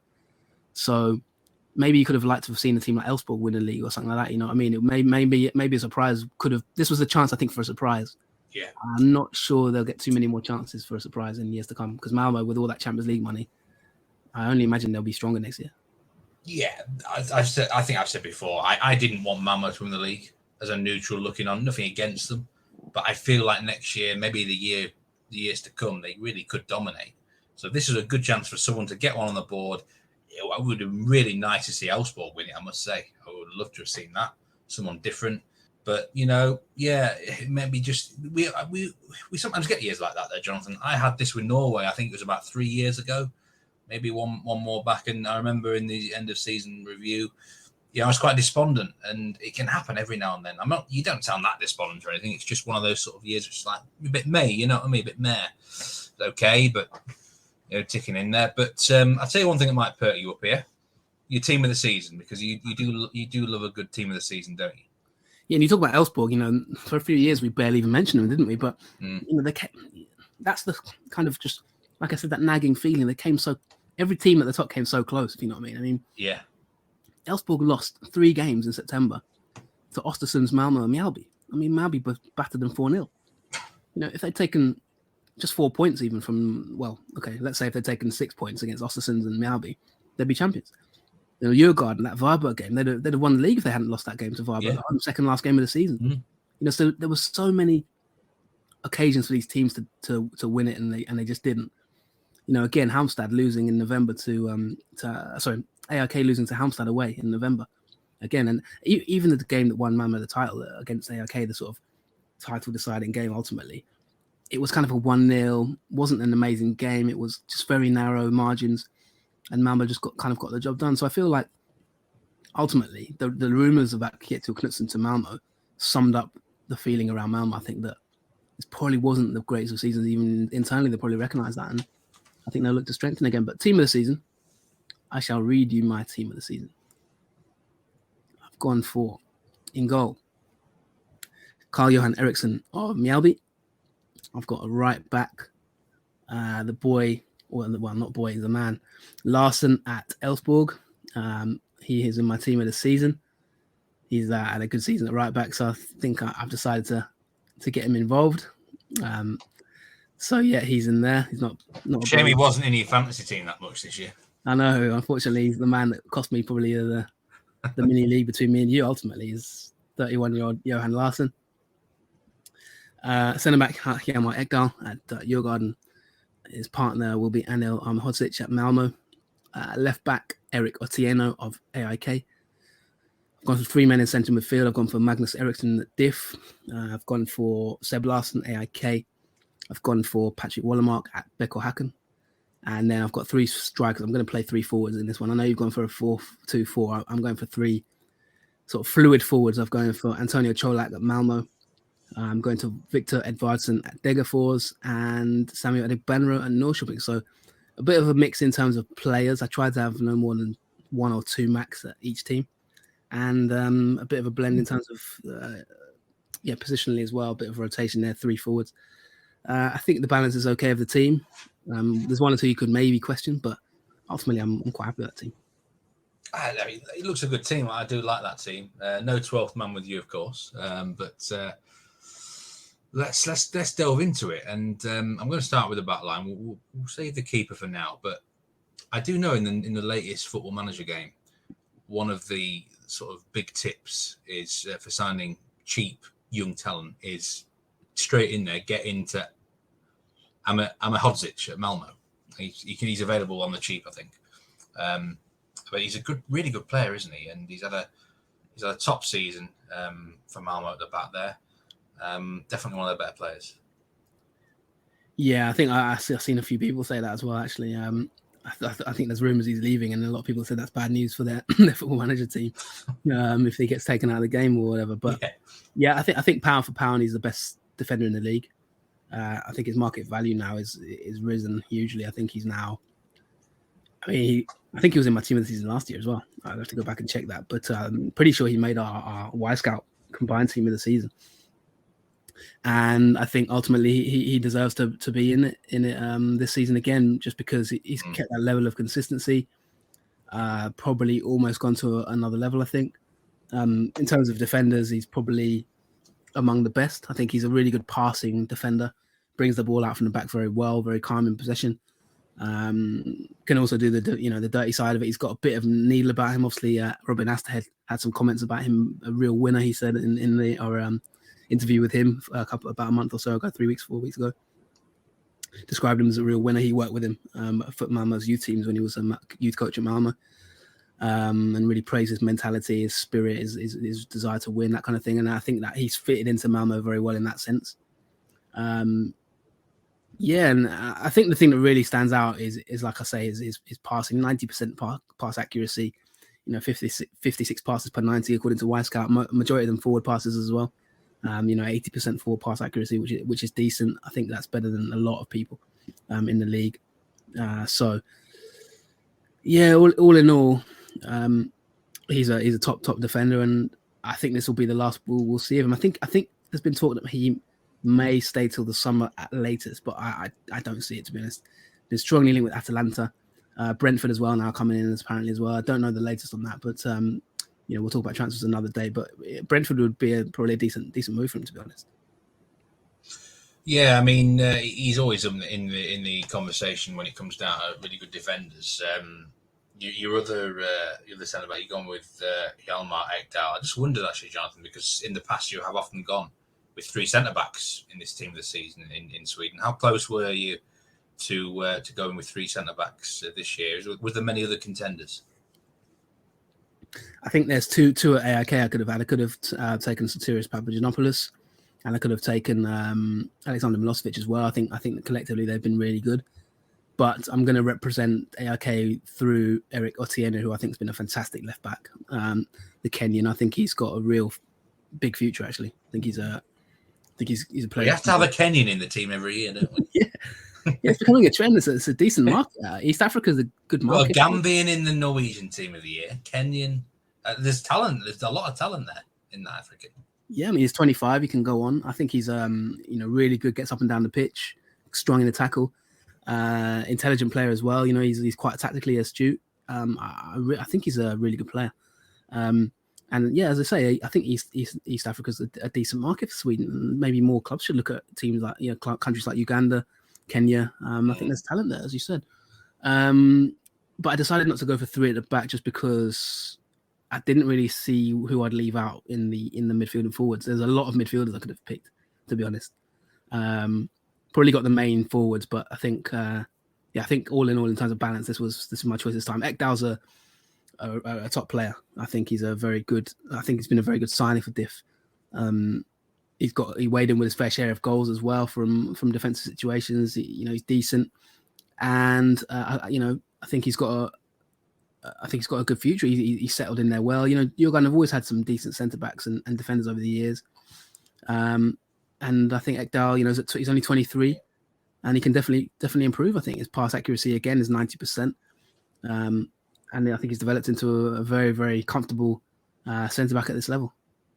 I must say I've been impressed with Otieno as well, from what I've seen of him. A really good lad. He I don't know why I should have had him in my fantasy team.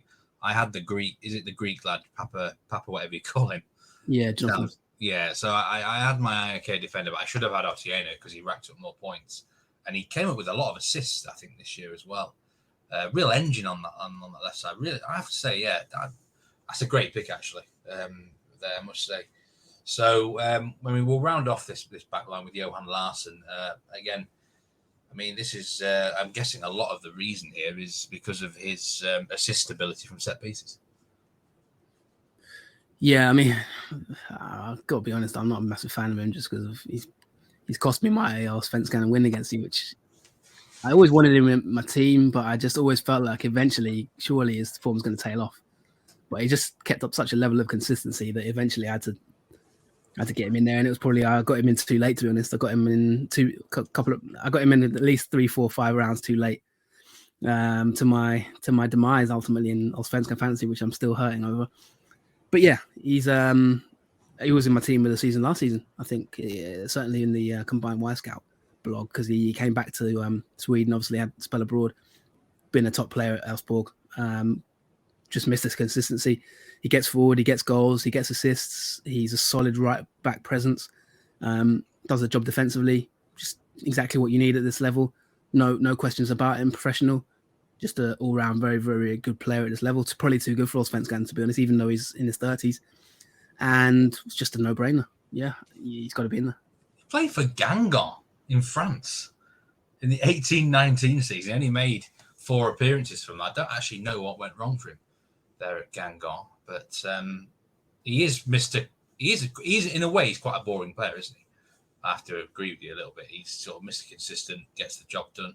I mean, he didn't get anywhere near his 12 assists of 2020, but he chips in all over the place, doesn't he? So Johan Larsen actually right back in the team. Now we will go to the goalkeeper. I do love a goalkeeper conversation, Jonathan. And I mean, you have kind of mentioned him before when we talked about Mjällby, but Carl-Johan Eriksson as looks like an interesting pick. You've not gone for a keeper from one of the really big teams. Yeah, well, he won quite a few awards actually. I think he was named keeper of the season, and of course came so close to breaking the Allsvenskan record. Which, if you listen to our episode with Anders Torstensson, which was one of my favourite shows of the season, I have to say, with the manager of Mjällby, who sort of came in and turned their season round. He talks about the goalkeeper and he talks about other players in that team, and they came so close to breaking the Allsvenskan record for clean sheets in a row, and a big part of that was Carl-Johan Eriksson. His performances were brilliant. His save percentage. I mean, I nearly went for Halmstad's goalkeeper actually. I considered it strongly, but I just decided in the end that the save percentage was much better. So I had to get him in there really ultimately. So yeah, that was it. He had a really good save percentage, Carl-Johan Eriksson. His XG against per 90 was decent as well. And I just think that he kept so many clean sheets, 13 clean sheets. I mean, that's crazy. And 82%, as I say, save percentage was comfortably, I think, the best in the league. So ultimately, What do you think is his biggest strength as a keeper? Just shot stopping. I mean, he's all right. He saved a lot of shots. Yeah. They faced more shots than the Halmstad keeper, which is probably why in the end I didn't quite go for Malcolm Nilsson's safeguest, who could have been in there, to be honest. He had a really good season himself as well. But shots against per 90 for Carl-Johan Eriksson, 3.76 per 90. Nilsson, 3.41. So, he's had a lot more saves to make. He's kept a lot more clean sheets. His save percentage is much higher. It's the best in the league, as I said.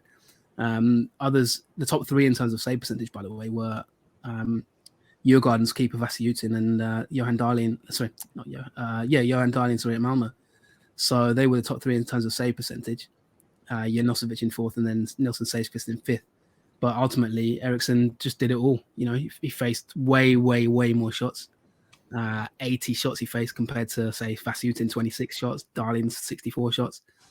And his clean sheet numbers, he nearly came, as I said, to breaking the Allsvenskan record. So a very good keeper. He reminds me a bit of Oscar Janssen, who, you'll remember last season, he had such a great season at Örebro and then, went to Norrköping, got himself a move. Eriksson's a similar kind of, he's 26, he's had a decent career so far. And I just get the feeling that, if Mjällby did want to cash in, then maybe he could even move to a sort of slightly bigger club. So yeah, he had a really, really good year. Let's move to the midfield. You've got a trio in centre midfield. Magnus Eriksson, Seb Larson, and probably the more interesting of the 3, Patrick Volamark, who I'm sure a lot of the listeners would be interested to hear thoughts about Volamark. It was a very disappointing season for Häcken, who finished down in 12th, I do believe. You predicted him as high as second, actually, Jonathan. So a bit of a flop there, Häcken. But Volamark has been the sort of shining light in this team, hasn't he? Yeah, he's been sensational. And we had a Wisecout blog about him that came out in November. So if you want, you can go back and read that. It was a decent read, and I quite enjoyed putting it together, actually, watching him. I described him in the article as sort of Allsvenskan's answer to Arjen Robben, just in the way that he's not as quick, but, cutting onto his left foot. He can play in central midfield, so that's why I put him there, but probably more of a right winger, really, cutting onto his left foot. 29 games played, 6 assists, scored a number of goals as well. Just became like a bit of a clutch player, really. He didn't have the best of starts to the season, but he just suddenly just came out of nowhere. 0.39 goals per 90. Shots per 90, 2.66. He just loved to cut in. Scored some absolute bangers against Norrköping, and I think in the Gothenburg derby as well against IFK Göteborg, sort of cutting in from the right hand side, beating a man, cutting in and just smashing it with the left foot. Just typical Arjen Robben style. Bit more sort of I said he's a bit more Ozil like, if that makes sense, in terms of the way he dribbles. He's not like a speedster, but he's a very, very good player. He's only 20.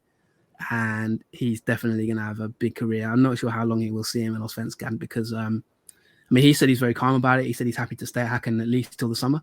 So I think he's very settled. He's still very young. He came from the third tier, Kviding. So, his rise has really been quite rapid. Had quite a long spell out with injury as well. So the fact that he came back and it's been so sort of consistently good is a real testament to him. So, he definitely deserves his place at Volamark. Probably, I mentioned about young players maybe not excelling in the way I'd have liked. For me, he was probably the best young player of the season in that sense. And he was the one that you could guarantee that you would enjoy watching, if that makes sense. Players like Amu, for example, as I mentioned, a few others, they were a bit more inconsistent, if that makes sense. They were good at times, but didn't quite turn on. Benny Traore was a good example. He was in my 10 to watch. At times, he was really exciting. He's only young as well, first season in the league, but Volamark was the one who really stepped up this season. So he's in it for me. And then the two others, Eriksson, simply just because he's the best assist provider in the league. There were games where he was really, really good, like the one derby where he really stood out. But there was also games where he went missing a little bit, I think, at times. So, but ultimately, he does deserve to be in there. 13 assists is an incredible record for the 31-year-old. And then I've got Seb Larson, just because I felt that AIK, whenever he didn't play, they were just markedly... They missed him a lot. And I think his leadership, I think in big games, he could always be relied on. His set-piece delivery is still a real weapon. And I just think at 36 to still be doing it. I mean, you talked about Alex Tete, at Roosenborg maybe not performing. For Larson to still be getting 7 assists, 8.35 expected assists total, to still be so creative, I think is a real testament to him. So that's why he's in it. Yeah, 2 old dogs there in that midfield. You've gone with an attacking trio: Antonio Čolak, Victor Edvarsen, and Samuel Adegbenro. I'm delighted to see Samuel in this team because for many years, I've been a big fan of him, but injury or something just seemed to cost him at Roosenborg all the time. I'm starting to think that it's kind of a Roosenborg thing, the injuries, by the way. So many players ruled out this year. Samuel goes to Norrköping, and he pretty much plays injury-free. So make what you want of that. But let's start with the Nigerian, who had a cracking year, didn't he, for Norrköping? The Golden Boot winner, and what an absolute revelation he's been. Well, he's definitely probably the best signing of the season. I mean, they got him from an absolute bargain. I don't know what Roosenborg were doing. I think it was $100,000. They thought he was probably done physically, but he obviously wasn't. Well, he's played 30 games this season, 2,499 minutes. So he's comfortably, he's proven himself there from a physical point of view because he couldn't do much more. But yeah, you're right. 26 years old. It was really good. I still remember that Ajax game for Roosenborg when he was it for Roosenborg? Yeah, that was what a memorable game that was. I mean, that was incredible, his performance. I still haven't forgotten that. And I thought he would go on and move abroad and be a big player, maybe in the Netherlands or somewhere. And maybe he can still do that because at 26, he's still got life in him. He's proven it this year. Bargain in the summer. They could easily sell him for 10, maybe 20, 30 times more than what they've paid for him. 17 goals, XG 10.58. So he's overperformed his XG by some distance. But I'd say he's too good for this level. I think he actually arrived as too good for Allsvenskan. So I don't know what's gone on in Norway, but that sometimes, and I talk about this with obviously the team I follow, Manchester United, a bit, where he reminds me of kind of. I get this feeling with Anthony Martial. There's a lot of talk about Martial. Sorry to digress a bit, but I get the feeling that Martial will leave Man United and become like a 20-goal season. It's a bit like what happened with Lukaku, if you know what I mean. Yeah. Sometimes players at certain clubs, sometimes it tells you more about the club than it does about the player. And maybe that's the situation at Roosenborg. I don't know the ins and outs of it, but he's done. They've managed to get a tune out of him at Norrköping. Rickard Norling's really turned him into the key man, and he's been brilliant. So definitely deserves his place. The one forward that I probably need to mention that was marginal to get into this team that didn't is Christian Kouakou. Now, I could easily have put him in the team. He's the 12th man then. He's the 12th man, probably, yeah, because he's I think he went through a lot when he was at EFK Göteborg. He got a lot of racist abuse, actually, by the way. It's a bit of not a great story. He didn't have a great time there.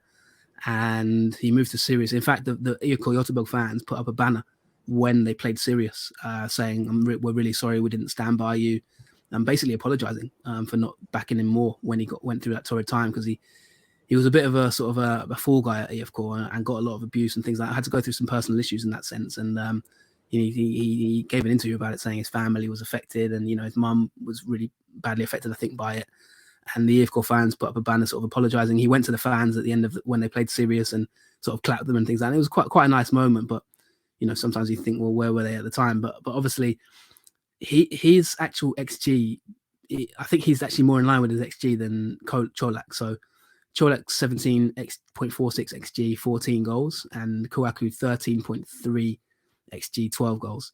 So Čolak's in the team just because I think being the main striker for the title winners. Also, he got probably added bonus points just because of how good he was in Europe. I think in getting them to the Champions League group stages, he was sensational. His finishing at times was remarkable. He's also scored what I would say were the most pivotal goals of the season, including the last minute or late winner at Sirius, in fact, to win the game there. They came back from 2-1 down. Čolak scored 2 with 15 minutes to go, and basically that won them the title. So, I think that he just edges it for that reason. He did go a little bit missing towards the end of the season, but maybe that's fatigue related. They had a tough schedule, Malmö, a lot of travelling and that with the Champions League. So you could make a case for Kouakou in terms of just raw clinical finishing. But I think I've got to give it to Čolak just in terms of how his all-round performance. And then obviously Edvardsen, he's got 2 more goals than Kouakou. He's 14 goals. His XG is actually 9.34. So, he's outperformed XG quite a lot. 25-year-old at Degerfors, and without him, they'd be down. So, he's basically saved their season. So, big rumours that he's going to be going to a big Allsvenskan club in the summer, maybe, in this winter, maybe AIK, teams like that looking at him. So, really good season for Edvardsen. So those I did notice, I was looking through XG strikers in Allsvenskan, and several of them, barring like Samuel and Edvardsen, had a bit of sort of Patrick Bamforditis or Doda Bambaritis, where they were really quite significantly below their XG. Like a lot more goals should have been scored by strikers in the Allsvenskan this year. There must have been some really big misses at times. They really must. I tell you what, you'd have got big odds, wouldn't you, start of the season, of a Degerfors player being in your team of the season, Jonathan? I mean, what if I'd said that to you at the start of the year? You'd have said, "No way, you're pulling my leg here." So Edvardsen has done really, really well. That's the team of the year for Jonathan, for Doug with the Allsvenskan. We're going to coach of the season now. Take us through your top 3. Yeah, and by the way, you mentioned Degerfors. I predicted them to get relegated, but I do want to just give a shout out because if you're going to claim the Allsvenskan fantasy crown, I've got to claim my pre-season predictions of the table. I've actually got 5 places right, bang on. Malmö to win the league. I've got Djurgården in 3rd. I've got Elfsborg in 4th. I've got Sirius in 11th, and I've got Halmstad in 14th. So I'm very, very happy about my season predictions. So in terms of 10 to watch, I was all right. Wilhelmsson, I think, had a good season, came through towards the end of the season. So I'm happy that I got the timing of that right. Although I do think next season he'll have a better year. Chilufya had a decent year. I think he's done well enough. Ouattara Mohammed is probably going to be leaving, so I think that's timing's right there as well. He's took a big move. Did well in Hammarby, can play in defence or midfield. Blair Turg had a good season as well. So, I'm pretty happy in my pre-season. I mean, Saar was a good one. He was really good on loan at Mjällby. Yeah, really good. He didn't get into the Malmö's team, which I think he actually should have, because I think he's good enough. But he looks good. I like him. I think next season he could maybe have an impact there. But, really good at Mjällby, almost saved their season. But, if you look at, as you mentioned, Coach of the Year, drum roll, please. My top 3 is... In 3rd place, bronze medal. I am awarding it to Anders Torstensson of Mjällby. Now, how has he not got gold? I know you're a big fan of his, and I hope if you're listening to Xanders, thank you again for coming on the show because I really enjoyed that interview with you, and I think you, hopefully you enjoyed it too. But this is a man who has had many hats. He's been in the military, he's been a teacher, been a principal, and he basically came out of retirement from the golf course to take over Mjällby mid-season after a catastrophic run of form where, you rewind your memory back to July, Steve. They were done and dusted, to be honest, Mjällby. You felt like they were just sinking like a stone out of this division. 5 straight defeats. Really looked like they couldn't buy a win. And, Mr. Torstensson came in, the principal, and brought in his military style and that rugged defensive solidity. And one of the things he said in that interview that I haven't forgotten is, we have to be the best in the league at the small margins and the little things. And he really did bring that meticulous detail to his team. They went on an incredible run of clean sheets. Nearly, like I said, broke the Allsvenskan record. I mean, I'm talking Allsvenskan all-time record for a team like Mjällby. They beat Elfsborg 4-0. They went to Häcken and got a 0-0. They drew 0 with Halmstad. They drew 0-0 with AIK. I mean, again, I mentioned to you, Steve, in terms of the teams that impressed me most this season has been the defensive teams, really, in a way. That run of clean sheets was just incredible. Missed out by like 20 minutes, I think it was, in the end on the Allsvenskan record against EFK, unfortunately. I think that was a week after he came on the show as well. So, unfortunately, we may have jinxed it. But either way, it's an incredible run. And the fact that he's kept them up and is now going back to his role as a school principal, I mean, you could almost make a sort of you could almost make a film out of it. I don't know who'd play him. I mean, it might not be the correct time for Denzel Washington, but when a sort of American feel good stories kind of thing, like it would be called like the principal or something like that, the coach.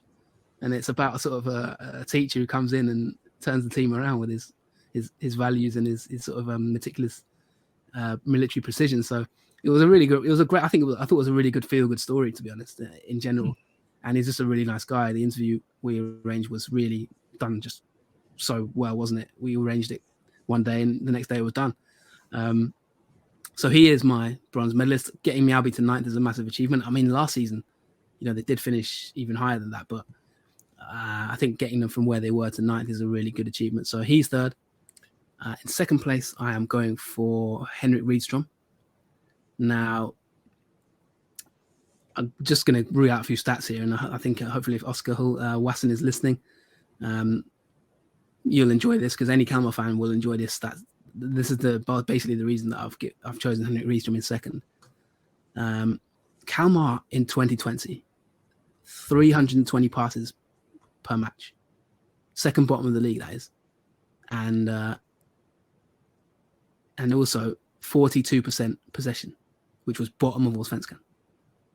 Kalmar 2021, 562 passes per match, top of the league, and 56.7% possession, 3rd in the league. To me, that is an unbelievable turnaround. To turn that around from 2nd bottom and bottom to 1st and 3rd for passes and possession, that to me is a coach who knows what he's doing with relatively few. I mean, they had some transfers, but relatively little spent. Not just a little bit of wheeling and dealing, but not a hugely different squad. At Sirius, he was the best team in the league for possession. So to come in and implement that style in one season and take that team from relegation playoffs to 6th is an unbelievable effort, I think. And I mean, yeah. It almost reminds me of when we moved at Leeds from Häckingbottom to Bielsa. I mean, it's sort of like that, isn't it? Or, in terms of, it's like going from like Sean Dyche to not quite Guardiola, but a strong possession-based coach in one season. Fair dues. I mean, that's elite coaching. I mean, we haven't had a Rydström on the podcast. I'd like to get him on. I mean, he does tend to fall out with players at times, so I wonder about the sustainability of it. Obviously, he left Sirius, so we'll see next season. I think will be the real test of, is he actually an elite manager all round? But in terms of just pure raw coaching, that's elite coaching in my opinion. That turnaround, there's no fluke in that. That's just top coaching. To turn players from sort of a really low possession team who can't keep the ball and nearly get relegated to the best possession team in the division. I mean, that is, well, the third best, but I mean the best passing team in the league, most passes in the league per game. So brilliant coaching there. And first places might be a bit controversial, actually. So you did do the drum roll. But yeah, first place I've gone for Bartosz Grzelak at AIK. Now, Malmo fans are going to be pretty mad at me, I think. But ultimately, I'm just going to read you their finish last season. I mean, AIK last season finished 9th. So this season to finish second, joint top on goal difference with the title winners. To me, that's the two teams that have improved their teams most are Bartosz Grzelak and Henrik Rydström. Kalmar actually have climbed the most places. They've gone from 14th to 6th. But to go from 9th to 2nd for me, and let's not forget as well, mid-season when he came in, Grzelak, AIK were done and dusted. I mean, they probably were heading for relegation playoffs. They were that bad. Everything had just gone to pot under Norling. It was falling apart. He turned it around, managed to steady the ship to get them 9th. And I think this season he's taking it on one further. They've done some smart recruitment. I think they brought in some decent players, but I don't think they went heavy on. I didn't think they went over the top in recruitment. My preseason prediction for them was I didn't think they'd do too much, to be honest. I thought I thought this would be a year too soon for them. So to get a title race out of this team, I think is a massive testament to them. And I actually really think that I don't think he even got a mention in the Allsvenskan official Coach of the Year awards, which I think was really quite harsh. So he takes it from me because to go level on points with the best team in the league, I think that's a massive achievement. And I think next season AIK under him can look to maybe potentially win the title. No place for Jon Dahl Tomasson on that list. He did win it last year, though. You did give him coach of the season last season. Jimmy Telling was second and Marcus Lantz third, just for reference there. So that's coach of the season. Flop of the year last year. I mean, yeah, just on Tomasson, just my reasons are that, if anyone's wondering, of course, I think he would be fourth. So there's that. Maybe level with Jimmy Telling. But he's won the league and it's a massive achievement. Don't get me wrong. I'm not knocking him in any way, but I just think you're asking me for coach of the year, and ultimately, I think those three have got more of a tune out of their players than Tomasson this year. Malmo's squad is incredible. At the end of the day, they've got players for days. They strengthened really a lot in the summer as well. Players like Pena, they've got Berman Savic. They've got a lot of good players. I think Malmo. So I just think that to scrape it on goal difference. And don't forget, last day of the season, they couldn't even beat Halmstad. That's quite disappointing in my opinion. I mean, what if they'd needed to win that game? That would have been an almighty failure. So, ultimately, I think their Champions League was a mitigating circumstance, but I just think there's one too many poor results in that run-in. So, best team in the league, yes, but best performing manager of the season, I just don't think so this time. I think it's fair. You've explained yourself really well there, Jonathan. So. Flop of the year then. Last season it was Paulinho was your flop of the year. What happened? What happened to him this year? Did he do much? Anyway, he's still at Hammarby. Yeah, he did better, didn't he? We couldn't do any worse, in fairness, could he? But right, your flop of the year, player and club. Flop of the year, I've gone for Marek Hamsik, just because of all the fanfare, and he basically used IFK Göteborg, a massive institution of Swedish football, as a gym, and just basically used it as his private gym on a lot of money, got himself fit and went off to the Euros and then left to Turkey. So I felt like, fair play to him and his agent in terms of, in terms of what he did.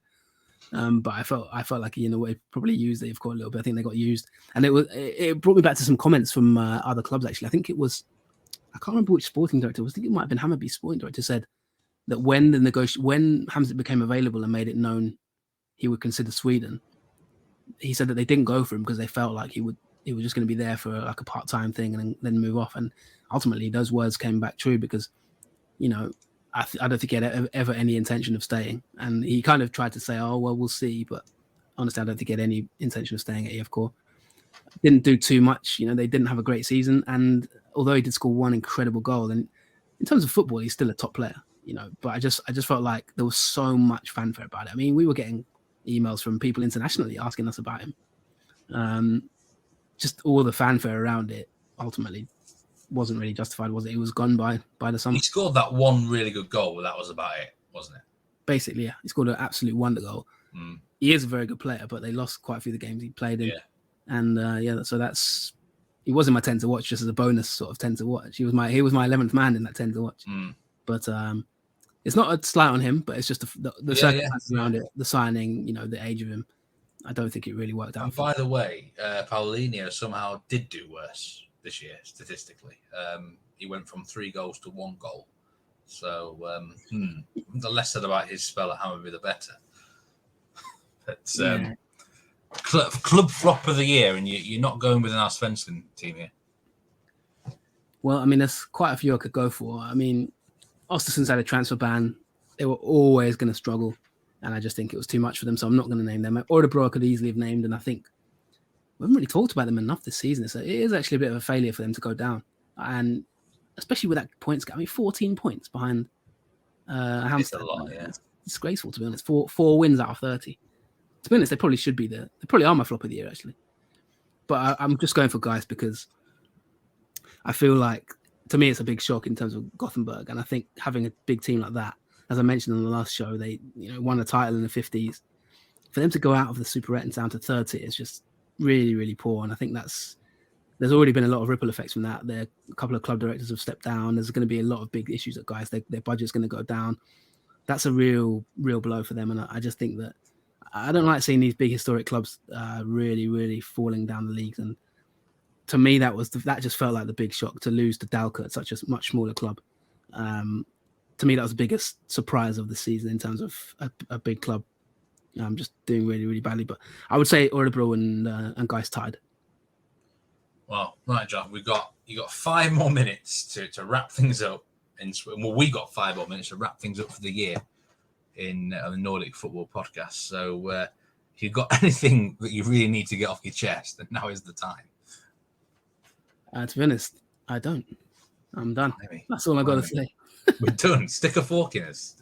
Let's just talk about the year in general then, as a whole. Get your Christmas crackers out. No, go on. I would like to thank everyone who has supported us in any way, the patrons, all you listeners out there, anyone on Twitter that's been interacting with us with some great bit of banter going around and stuff. And this is probably, I think, been our most consistent year on the Nordic Football Podcast. 33 episodes. Big thank you to all the guests as well, of course. That's some great guests. Anders Torstensson, you mentioned him there, that really stuck out to me. I mean, what a man. One of these days I'm going to have like a trip to Sweden and Norway. Sean Constable's going to put me through my paces on some sort of training drill. Tom Dent will get me to run a marathon. But you know what I want to do? I want to have a round of golf with Anders Torstensson. I really do. I think it'll be some of the best 18 holes of my life. Yeah, you found a kindred. You found like a mentor there, like a kindred spirit for life. I think. Brilliant, absolute legend. Off camera, you were, just for the listeners, like off camera, Steve was raving about this, Anders. In terms of the professionalism that he brought to the interview and stuff. It was quite a sight. And yeah, I mean, I agree with you. I can't wait to go back to Sweden. If anyone's listening to this and wants to offer me a role out there and get me out of Borisland, I'm very, very open to it. I've had enough of all this nonsense with this, all the things that are going on in this over here. So yeah, anyone listening, I'm very open to offers. But I just want to also give a shout out to our Patreons because won't fully name them obviously out of private disclosure reasons. But just going to say massive thank you to Alex, to Team Overs, to Alexander, to Charlotte, and to Jurgen for supporting us for so long. You mentioned there 33 episodes. We also had 6 bonus episodes. So, I hope we've offered you some value as well. And we really do massively appreciate your support.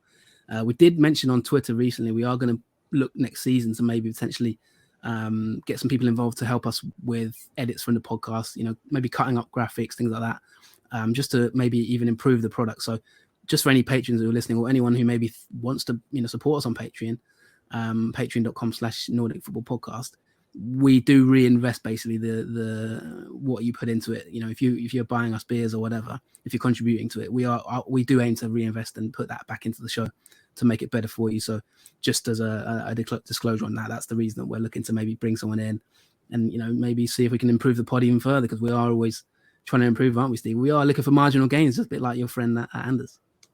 Yeah, there's absolutely, we want to make it as good as we can. I do want to give a shout out to Henry as well, Football in Denmark, who we did a great season preview for Superliga. He's just had a great interview with Ewan Mabil, top lad, and nice addition. I didn't do probably as many interviews this year as you did. I think you probably edged me on interviews, but I did have some really good ones like Andrea Liberto, Eric Schona, and Tom Dent. That was a really, really good one. So I thank anyone who I specifically interviewed. You've been great guests. And you know what? It's always great being with you as well, my friend Jonathan. I really feel we've got a good connection going. Yes, my friend, known you for many years now. It's always been a pleasure to know you. I'm very happy we started this podcast together. And yeah, Henry, a fantastic summer signing, I think that was. So, free transfer from Denmark. That's been a good piece of business, I think. So, yeah, I hope that, as again, saying to listeners, I hope we are providing you good value on the league. And yeah, I hope you enjoy it. As I say, we've been really consistent this year. I'm definitely going to enjoy a well-earned break over Christmas and sort of maybe try and come back stronger, Steve. And you better start getting on your Jerv spreadsheets, eh? Yeah, there was a couple of lads that I was going to have as interviewees towards the back end of the season, but my ill health got in the way of that. So I'll hopefully be able to get a couple of good guests at the start of the year. And I guess for now, all I've really got to say is wish you all, as the Queen would say, a very Merry Christmas. It sounds like she's from Jamaica, I think. No, and just one other final piece of business, by the way. We do have a Y Scout blog coming out from Steve on the top talents in Norway.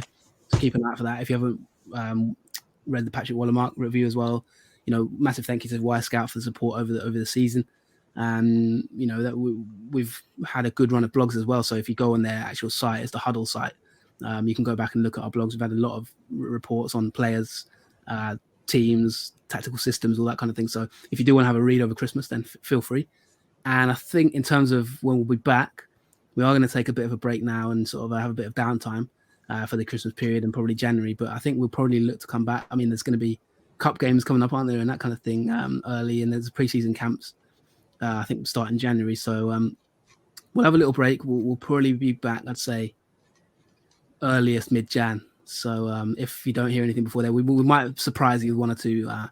We haven't done a January episode for, I think, 3 years. Well, there you go. Traditionally, we don't do anything in January, but maybe, I don't know. Let's see. But one thing's for sure, stay tuned. Follow us on Twitter at NordicFootPod.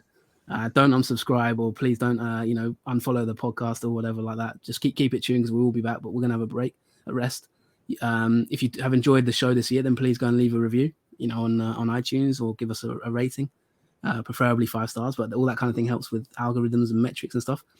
So yeah, I think we're done, Steve. And as I say, pleasure to be with you for another year. The last time we did a January episode was January 28th, 2019, and it was an interview with Tor Torderson. Remember him over in Finland there at HIFK. But I want to have more than 33 episodes in 2022, so I think probably maybe target 1 or 2 in Jan. So I don't think it'll be such an extended break as normal. We shall see. I know I definitely need to lie down. It's been a long year. I mean, there's been a lot going on. Rest up. Yeah, it's been a lot going on. So I'm definitely looking forward to a well-earned break. But we will definitely be back. And as I say, we are going to aim to make the podcast even better in any way we can. So as I say, if you do want to kind of help us run, social channels, as I said, or help edit the pod here and there in terms of graphics, things like that, like audio clips to post on social media, do get in touch with us, nordicfootballpod@gmail.com. But that's it from me. Thank you so much. Hope you've enjoyed this show. Take care. Have a very good Christmas. And I really appreciate all the listeners and support. Yeah. Goodbye. Stay safe. Take care. We'll see you next year. It's been an absolute pleasure.